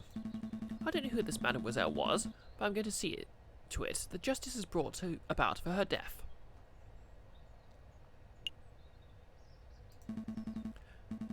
This is the bullet wound, right? What can you tell me about it, Fontaine? Well, it looks like the bullet took a fairly straight angle of entry through the mademoiselle's back. The shooter was probably standing right behind the victim. What's the bullet size? You know its caliber? Let me guess. You're hoping the caliber of the bullet is different to the caliber of the inspector's gun. That would conveniently get the one-eyed police officer off the hook, wouldn't it? Well, I'm afraid I can't help you. I couldn't possibly know the bullet's caliber without having a good look at the bullet itself. And as you can plainly see, the bullet is 3 centimeters deep in the flesh. So, you need to see the bullet itself.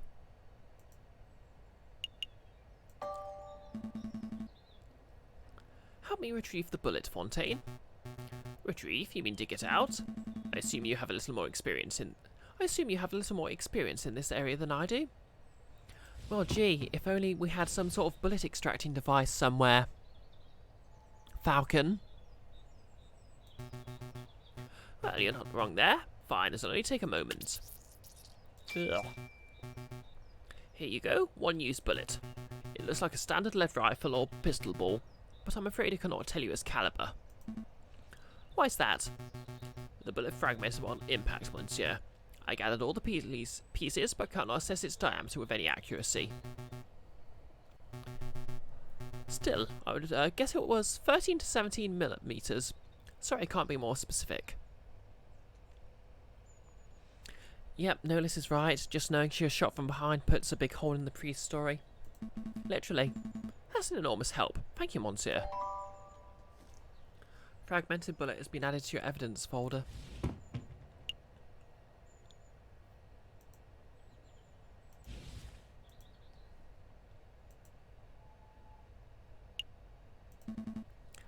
It's a long shot, but maybe this girl is faking her injury. Just for the sake of thoroughness, I ought to check for a pulse. You literally just dug a bullet out of her. Right. No, nothing.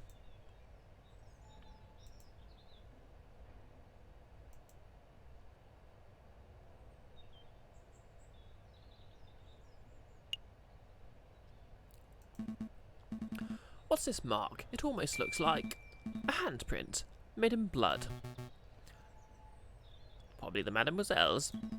I don't think so. It's the handprint of a left hand on the girl's left shoulder. There's no way a person could comfortably reach that spot on their own back.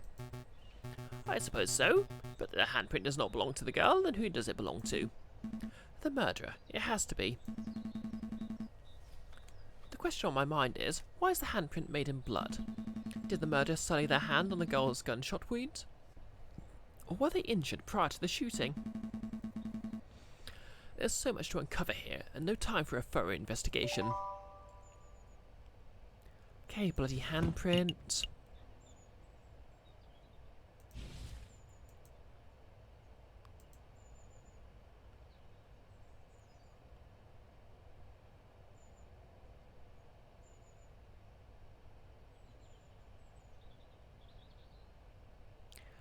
Okay, I think that's everything.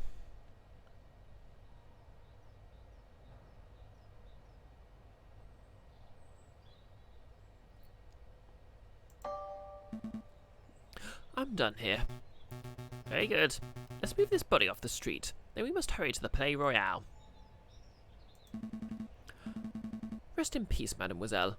I'll see to it that justice is done. Everything is going as planned. The Madame's probably fuming right now. She'll attack the Palais Royal. Prime Minister will flee, and then... Excuse me, monsieur. What do you want? I'm busy. Don't you recognize me, monsieur? I know that my disguise is a little more complex than yours, but I'd assume you would recognize Prince 1 when you saw him. Yeah, Prince 1. Indeed. And you're Judge Romulus, the corrupt wolf. I know what you did. You tried to assassinate the king. You shot the croc, monsieur, and just moments ago, I saw you murder a maiden on the plastic Concorde. Nolus, how's there so much blood on the back of her head wrap?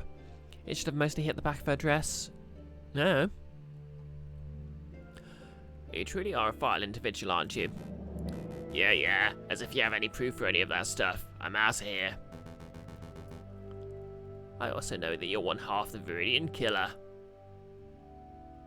Damn. On any other day, I'd gut you where you stand, Fox. But as it happens, I'm a little busy today. Oh, the Viridian killer's too busy to kill me? Is that the truth, or is that bullet wound of yours still starting to affect your prowess? You must have lost an awful lot of blood. What do I do? What do I do? Oh, hello, Monsieur Velps. Ah, Monsieur Sparrowson. Perfect timing. Who now? Oh, you're that fledgling. I guess this is what they call being stuck between a rock and a hard place, huh? Monsieur Sparrowson, be a dear and help me restrain the Viridian killer. This guy? He's the Viridian killer? He looks more like Judge Romulus to me. Well, you'd be right about that too. Wow, so he's two scumbags in one. Alright then. Ow, mind the wounds. Quit your whining, Your Honor. Very nice takedown, Monsieur Sparrowson. Sparrowson's such a good boy. You may want to check his pockets of weapons. He's something of a notorious killer after all. Of course. Let's see what we got here. Aha! Here we are. A pistol. Probably the one used to kill the maiden, I suspect. What else can you find, Monsieur Sparrowson? No less. Yep, you told us. Yowie hands. Yep, to be fair. Yep, Sparrowson's a A+ himbo. Although he's actually a lot smaller than Falcon. He acts lazy, but he's never missed an arm day in his life. No, it's all the chocolate. It gives him power. This, an eye patch? Weird. What would this wolf want with an eye patch?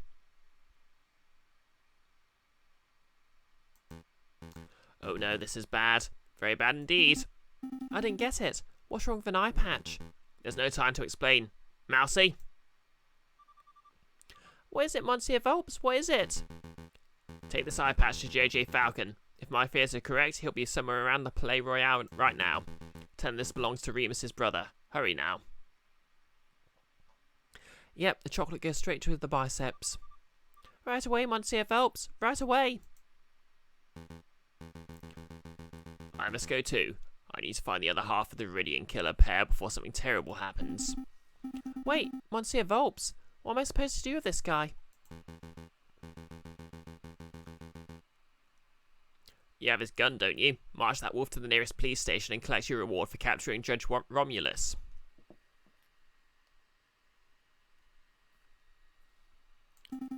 What a strange day. Shut up and just buy your chocolate, Sparrowson.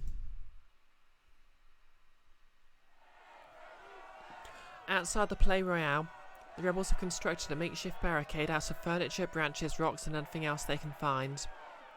From behind the wall, the rebels taunt the police and roll guards with chants. I'm growing impatient, pig. Confess your crimes. I have nothing to confess, you filthy rebel. You and your rebel friends, however, should confess to 1,000 counts of treason and public disorder. We will see each and every one of you hanged for your flagrant disregard of the law. No, they must make it out of... I think they said something about making it out of furniture before. No less. Your stubborn attitude is disgusting. A few days ago, you were seen at Le Holes. Witnesses saw you murder a beggar in cold blood. Today, a friar has testified to seeing you murder a girl, again completely unprovoked. I don't know why you continue to plead your innocence. But it doesn't matter. I don't need a confession to know you're a killer. Madame Beaumont, stop. The inspector didn't shoot that mademoiselle. Keep your beak closed, Falcon. I'm done listening to your suggestions. This policeman is as guilty as every other monster in our decrepit justice system. It is my duty to execute him. Madame, Falcon has uncovered some pretty convincing evidence. I'd recommend that you hear him out. Please, just give me 5 minutes. 5 minutes and I can convince you of this inspector's innocence. 5 minutes is precious at a time like this. I can't afford it. What if you're wrong? Are you willing to see another dead innocent? Thank you, madame. Having my life saved by the Viridian killer. How humiliating. Quiet, pig. Your life is mine until I say otherwise. Okay, first of all, let's recap on what Friar Remus had to say. Wait, where is that friar? He's a key witness to this crime. He escaped as soon as I dropped the inspector off. Said he'd had some business to attend to. Business? Uh-oh. Man, oh man, these barricades are looking pretty scary. But I mustn't fear, for I'm a brave duck. I am the great Officer Beck, handsome, intelligent, strong. Truly a fearless hero will be remembered for... Hello, officer. You scared me, Monsieur. Monk? Friar, actually. Friar Remus. Listen, officer, I have something of great importance to tell you. I was just passing by the rebel camp, and I overheard a conversation. Oh, this sounds good. Do go on. No less. You've known of Beck for 5 seconds, and if anything were to happen to him... Yeah, I agree. I love Beck already. Not quite as much as Sparrison, but... They say they're going to launch an assault very soon. And when they do, they're going to rain hellfire on the palace. Oh no, it's just as I feared. What'll we do? What'll we do? This guy's greasy, but he's pretty philosophical. He's a deep fryer. Amazing, Bear, amazing.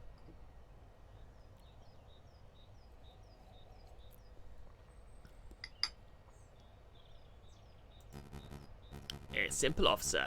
As soon as you hear the first gunshot, you need to retaliate. Hit with everything you got. Every cannon, every rifle, every piece of artillery. Don't leave a single piece of that barricade remaining. That's the only way you can be sure to survive. Ah, total annihilation. I like it. But Friar, I'm confused. Aren't you Christian? Yeah, so what? I don't know. It's just that your idea doesn't seem very Christian-y. Ah, I see. You think this is a moral issue? Let me tell you a secret, my dearest duck friend. There is no God, no overarching morality or higher plan, no heaven to save the righteous or hell to punish the sinners. Oh. They're really making an atheist the villain of this piece. I'm the villain of this piece, thank you very much. There is only you, your artillery, and 10,000 rebels who want to dine on Peking duck tonight. Understand? That's an awful lot to take in. And let me simplify. It's you or them. It's me or them? Yeah, I've gone off, Beck.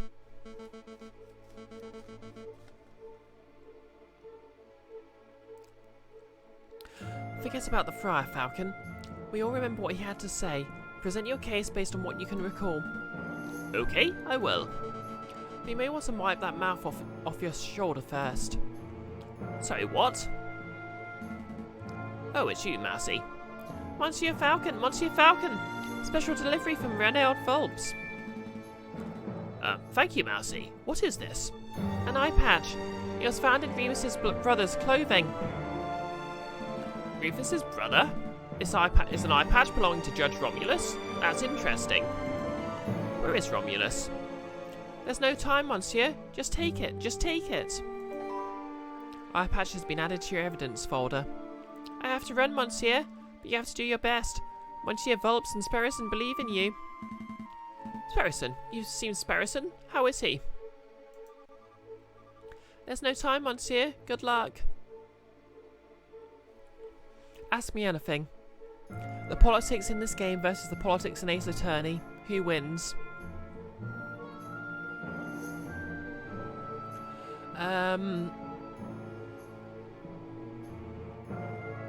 Ace Attorney tends to be more just as a general idea. This is more revolution as a general idea, but it seems to be going a bit centralist, so I'd go with Ace Attorney's interpretation. If nothing else, Ace Attorney believes that the entire system being reformed is a good thing.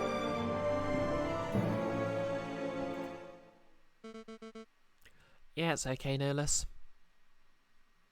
Oh, I'm down to 6 viewers now. Guess that was a bad answer.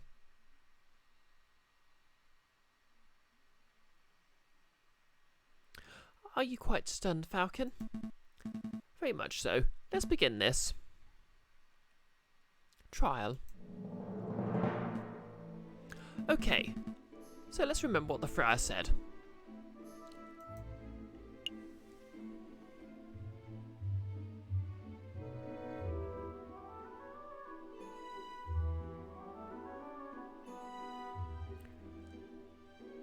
Okay, so she was shot in the front, the back.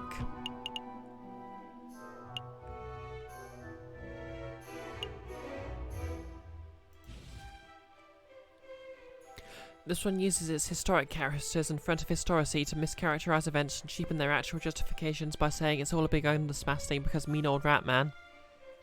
I think they're actually wolves.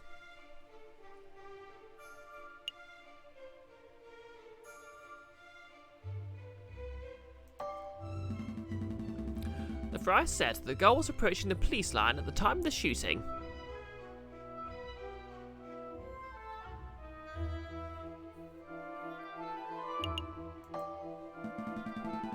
Now, as I recall, the main police line was at the entrance to the Tuileries in the Place de Concorde.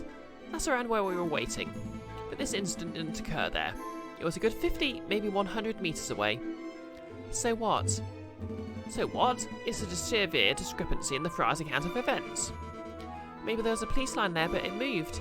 Maybe the friar was mistaken. It was just a single officer. Does it really matter? I suppose not. I just wanted to clarify that fact.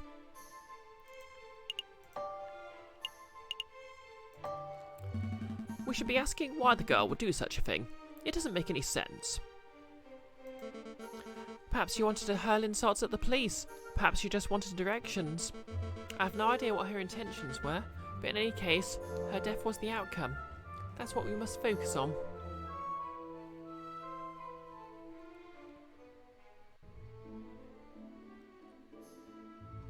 You're bringing up Ace Attorney because of the current case, but that's less connected to politics.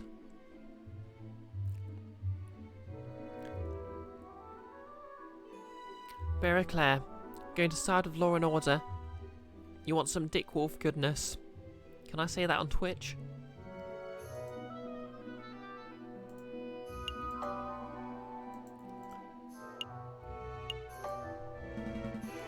Let's talk about the victim. What was her name? We don't know. No one knows. Just one more nameless girl stamped out under the boot of tyranny. That's tragic. Very much so. And I want to see a world where it never happens again.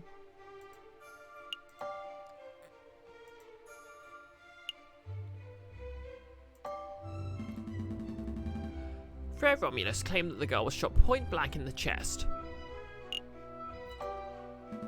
The girl was clearly shot in the back. I know. I remember seeing the bullet wound for myself. But that's quite a glaring inaccuracy in the wolf's testimony. It is an inaccuracy, but it's an irrelevant inaccuracy. Does it really matter if the girl was shot in the front or the back? Either way, a girl died at this pig's hands. Yes. It does matter. If the girl was shot from the front, this might indicate that the police confrontation turned ugly. But if she was shot in the back, then what? This could indicate that someone targeted and assassinated her before she could even react.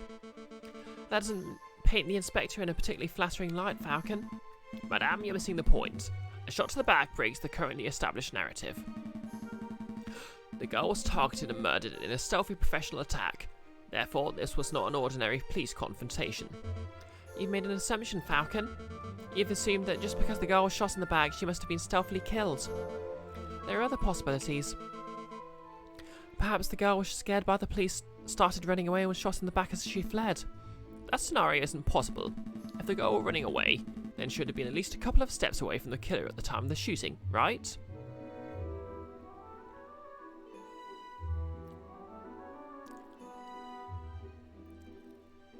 Am I saying Romulus on purpose to spite my poor silver medal Remus?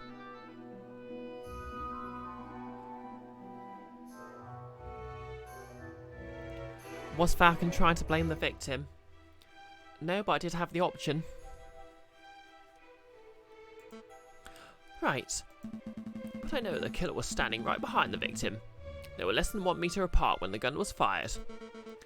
They were standing that close? How can you possibly know that, Falcon?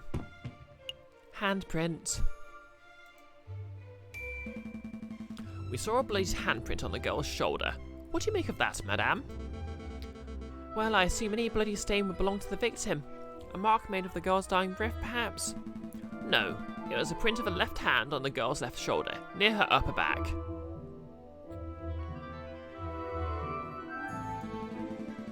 The angle and the positioning on the print indicated that one could only have been caused by another person. That's why I am so certain that the killer was right behind the girl at the time of the attack. I see. That's quite a theory. But Falcon, you've left an important question unanswered. Why was the handprint bloody? The print was made of the victim's blood, yes? So it can't possibly have been made prior to the shooting. The killer must have wiped his hand on the girl's clothing after she had already died. And if that's the case, then my suggested scenario is still possible. The girl may have been running from the police when she was shot. No, I'm still trying to work out the details, but I know the print was made prior to the shooting. Maybe the shooter was injured, and his hand was already covered in blood. Tss, you talk about breaking the established narrative, and now you present me with baseless drivel? Well, where do we go from here? How does handprint nonsense really affect the situation?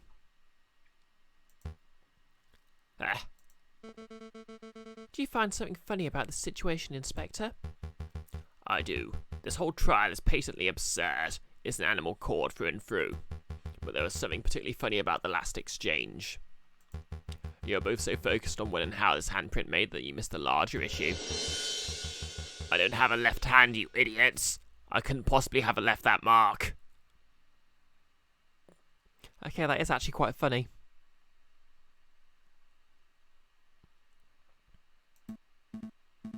Oh, right, of course.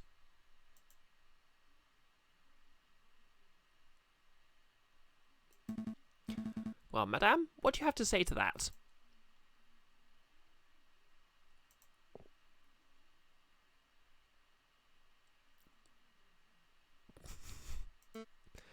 Maybe the handprint came from an accomplice?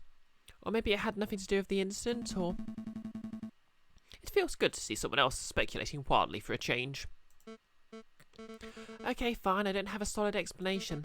I must concede that it's possible, maybe even likely, that the person who left the mark was the murderer. Therefore, as much as it pains me to say it, I must concede that the inspector probably did not shoot the girl. So that's it. The inspector is off the hook. No, there's still the matter of the incident at Les Halls. What incident is this? I know nothing about it. Ha! As if you don't know. A beggar rat was shot and killed in the halls a few days ago. The attacker was described as a scowling police officer who wore an eye patch. Sound familiar to you? Go on, Falcon. Explain the pig out of this one. Until 5 minutes ago, I was at a loss, but I was recently presented with a piece of evidence that makes the answer all too clear. This was a false flag operation. False flag? Explain yourself, Falcon. Madame, what do you know about Remus's twin brother, the man known as Romulus? Not much. Only that he was forced to flee the country by a repressive government around a month ago.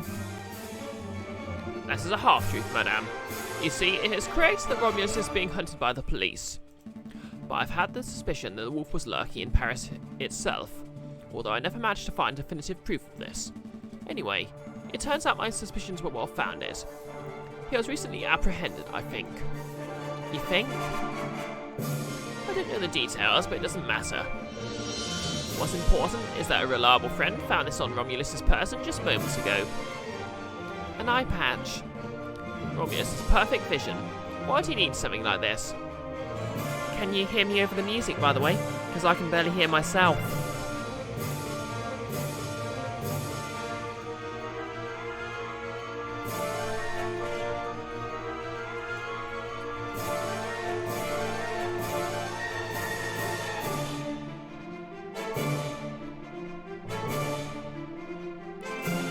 You can hear me, but maybe turn it down 20%.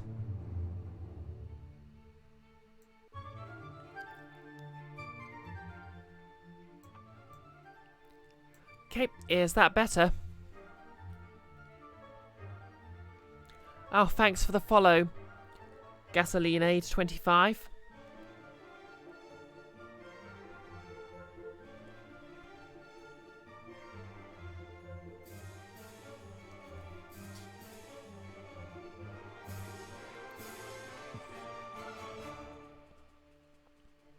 Nolus, our repressive government is hounding him for trying to blackmail somebody into taking the fall for trying to assassinate the king. Do they not even have newspapers? Tsk. I mean, to be fair there, she probably doesn't seem to be the most well informed. There is only one plausible explanation. It is part of a disguise, something to conceal his identity and make him appear as someone else. A disguise? You're saying that Romulus shot the beggar rat? Just to fame this police inspector? Exactly, madame.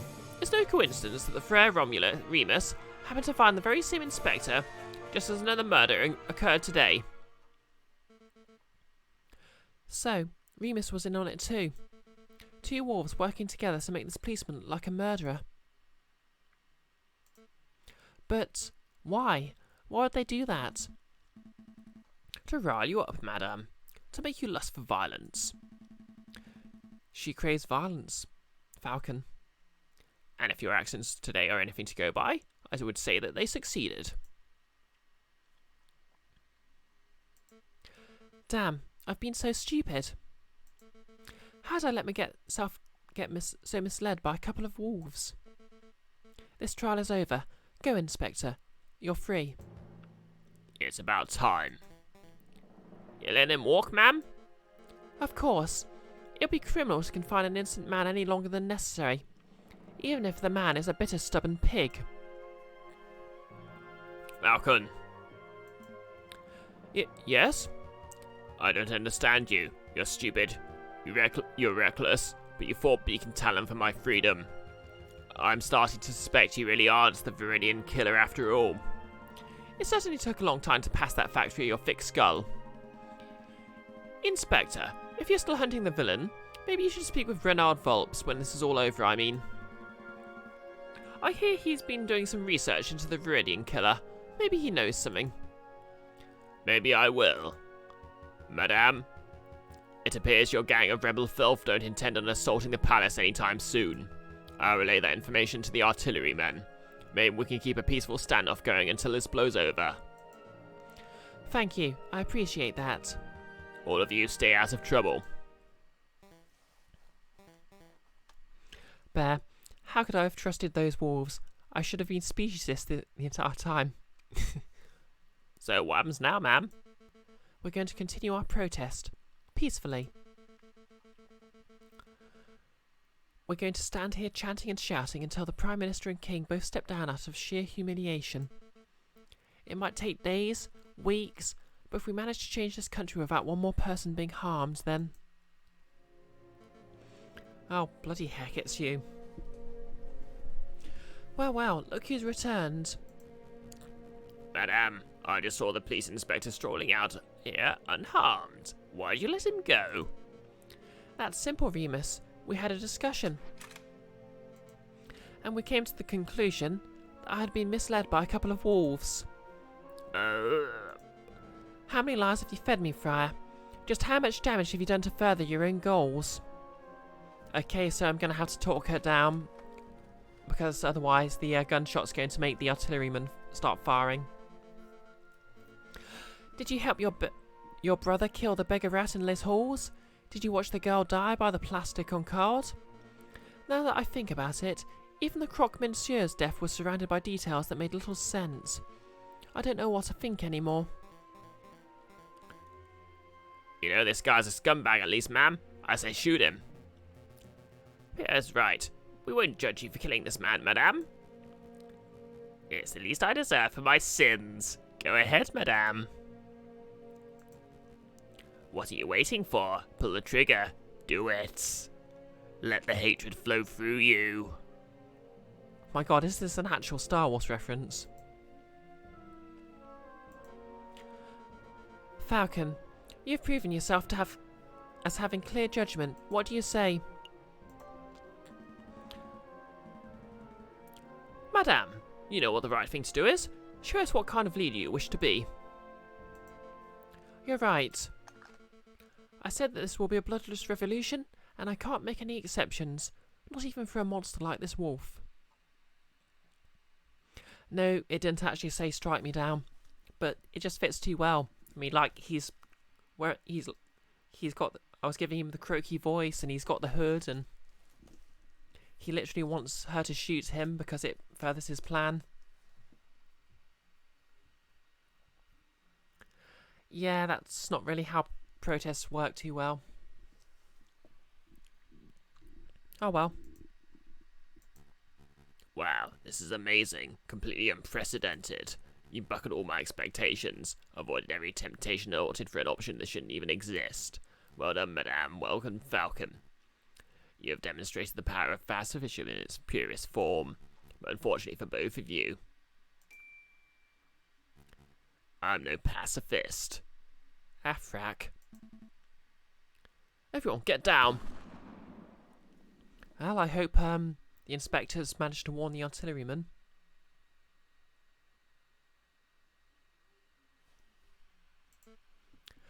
Suicide.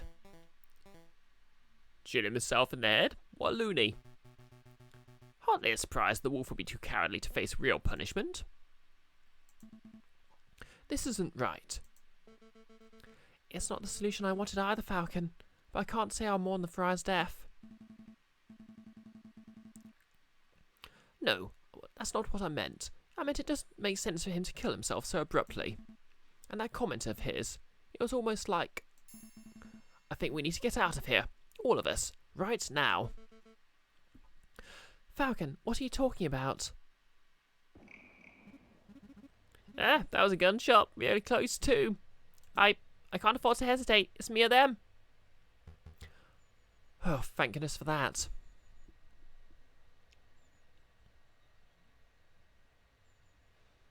I wonder if I was able to if I managed to save Cocorico, he'd have been able to prevent the suicide in the first place. Officer, hold your fire. No way, I can't afford to take chances. It's me or them. Oh.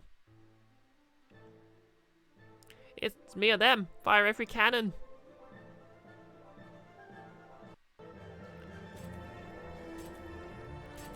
Oh, bad ending.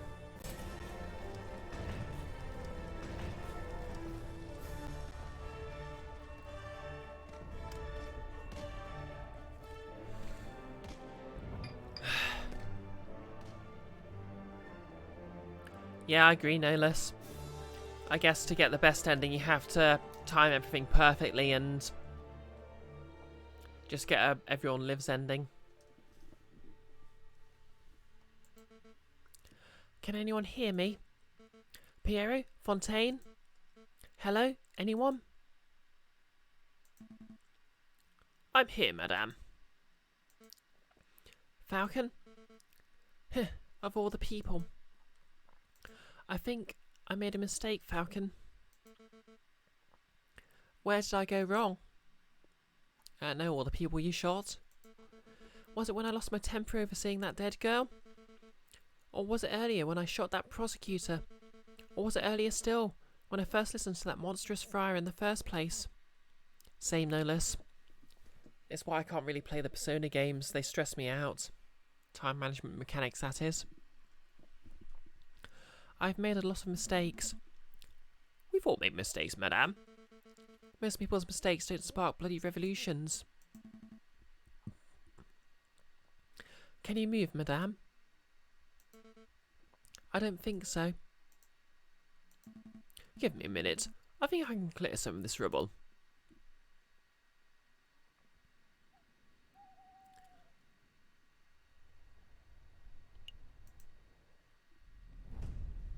Ooh, question marks.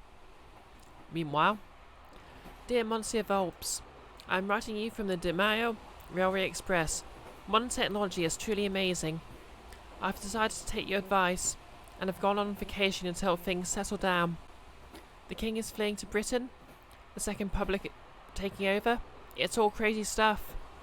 Anyway, before I left, you asked if I knew what happened to Falcon. Well, I got my hands on a copy of the official police report, and it says that Falcon died during the attack on the barricade. But it also says the police didn't find a body. Says Leonie Beaumont. Weird, huh? Rumour is he was probably blown away by cannon fire, but that doesn't sound right to me. The Falcon I knew was tough and intuitive. I think he found a way to escape and survive. So in my opinion, he's still out there. It's possible, isn't it? Anyway, I should wrap this letter up because I'm about to reach my stop, Vienna. I guess everyone just moves to Vienna in the end. I'll let you know how Mademoiselle Cine and her parents are doing. Maybe you should come pay a visit sometime. Send my regards to Mousie. Yours sincerely, Sparrowson. P.S. I see a person selling Millerus strudel. What is it?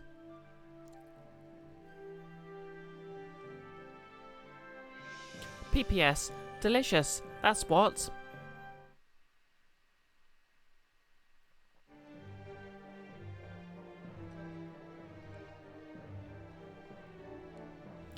A game by Sketchy Logic.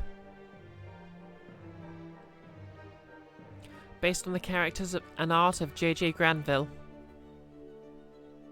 And the compositions of Camille Saint-Saëns.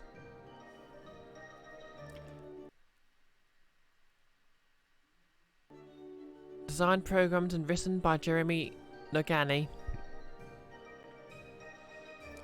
Animated, written and tested by Mandy Lennon. Music produced by Lyndon Holland. Tested and edited by Jave Chong and Imitiaz Roof. Additional character designs by Fox, Mifra and Annie. Special thanks to all the patient Kickstarter backers. This game wouldn't have been possible without you. Extra thanks to Internet Archive and Wikimedia Commons. Yep. Well then, that was the ending I got. You have reached the end of Route C, Fraternité. Oh, let me guess, all the routes are named after the French national motto. What is it? Justice, Liberté, Fraternité.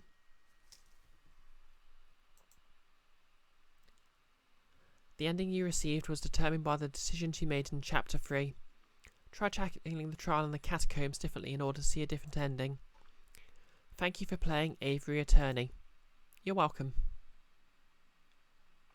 Oh, thank you, Jan. Liberté, Égalité, Fraternité. Liberty, equality and brotherhood. That's it. So then, that was Avian Attorney. I hope everyone enjoyed watching this Let's Play.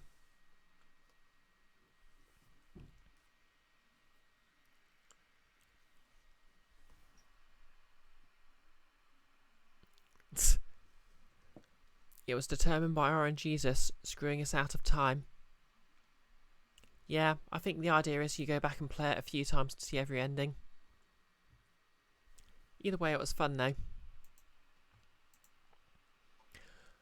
Right. Guess I'll find someone to read them.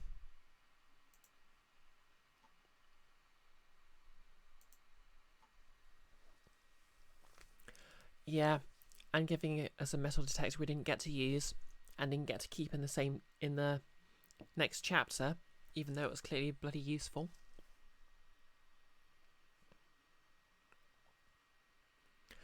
Okay, so obviously on Friday it's going to be the usual Ace Attorney stream at 5, and I'll be playing D&D on his Cursedness' channel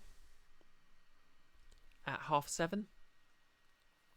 Speaking of which, there's still a chance to get in some last minute points before the stream ends if you want to contribute to my Grounded cosplay challenge.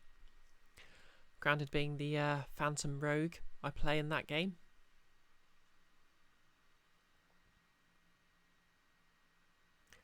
Speaking of his Cursedness, I think he's actually live right now, so maybe we'll raid him. Because I know Ridley's not streaming today, because he's not feeling too well. And my voice feels completely dead.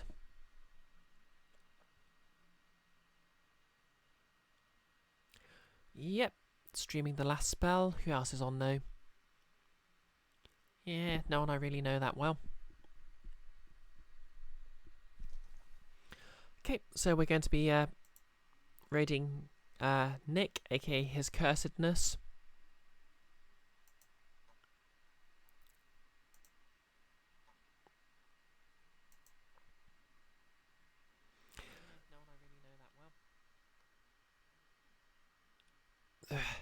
Okay, Sis Main's being a nuisance.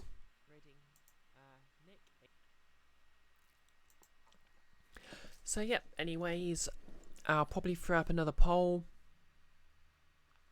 I don't know, should I throw up another poll or just go for the No, I'll basically throw up another poll. It's going to be pretty much the same options minus Avian Attorney.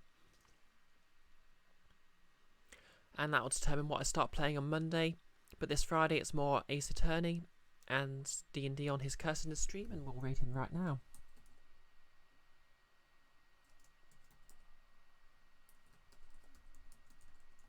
Oh yeah, speaking of the Grounded cosplay, assuming it goes ahead, I've already ordered the wig for it, just in case, because Coscraft, my favourite cosplay supply store, were having a sale that ended today. And I saw the perfect wig for it. So, yep, keep a track of my Twitter if you want to see progress on that.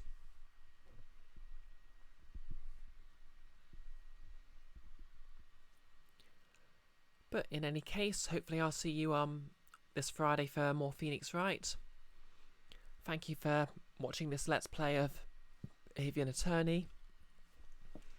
And have a lovely evening. Or whatever it happens to be where you are. And I'm really going to have to go now because my voice is about to disappear.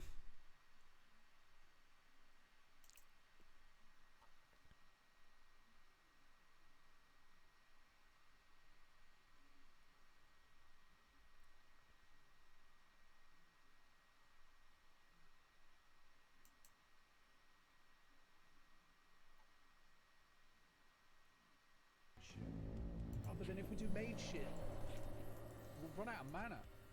Hey Bree, welcome, raiding with a party of 7. Hello everyone, welcome to The Last Spell. That's it, magic's over now. Yeah, it's a game I got a key for free from the developers, but they're not paying me to do this.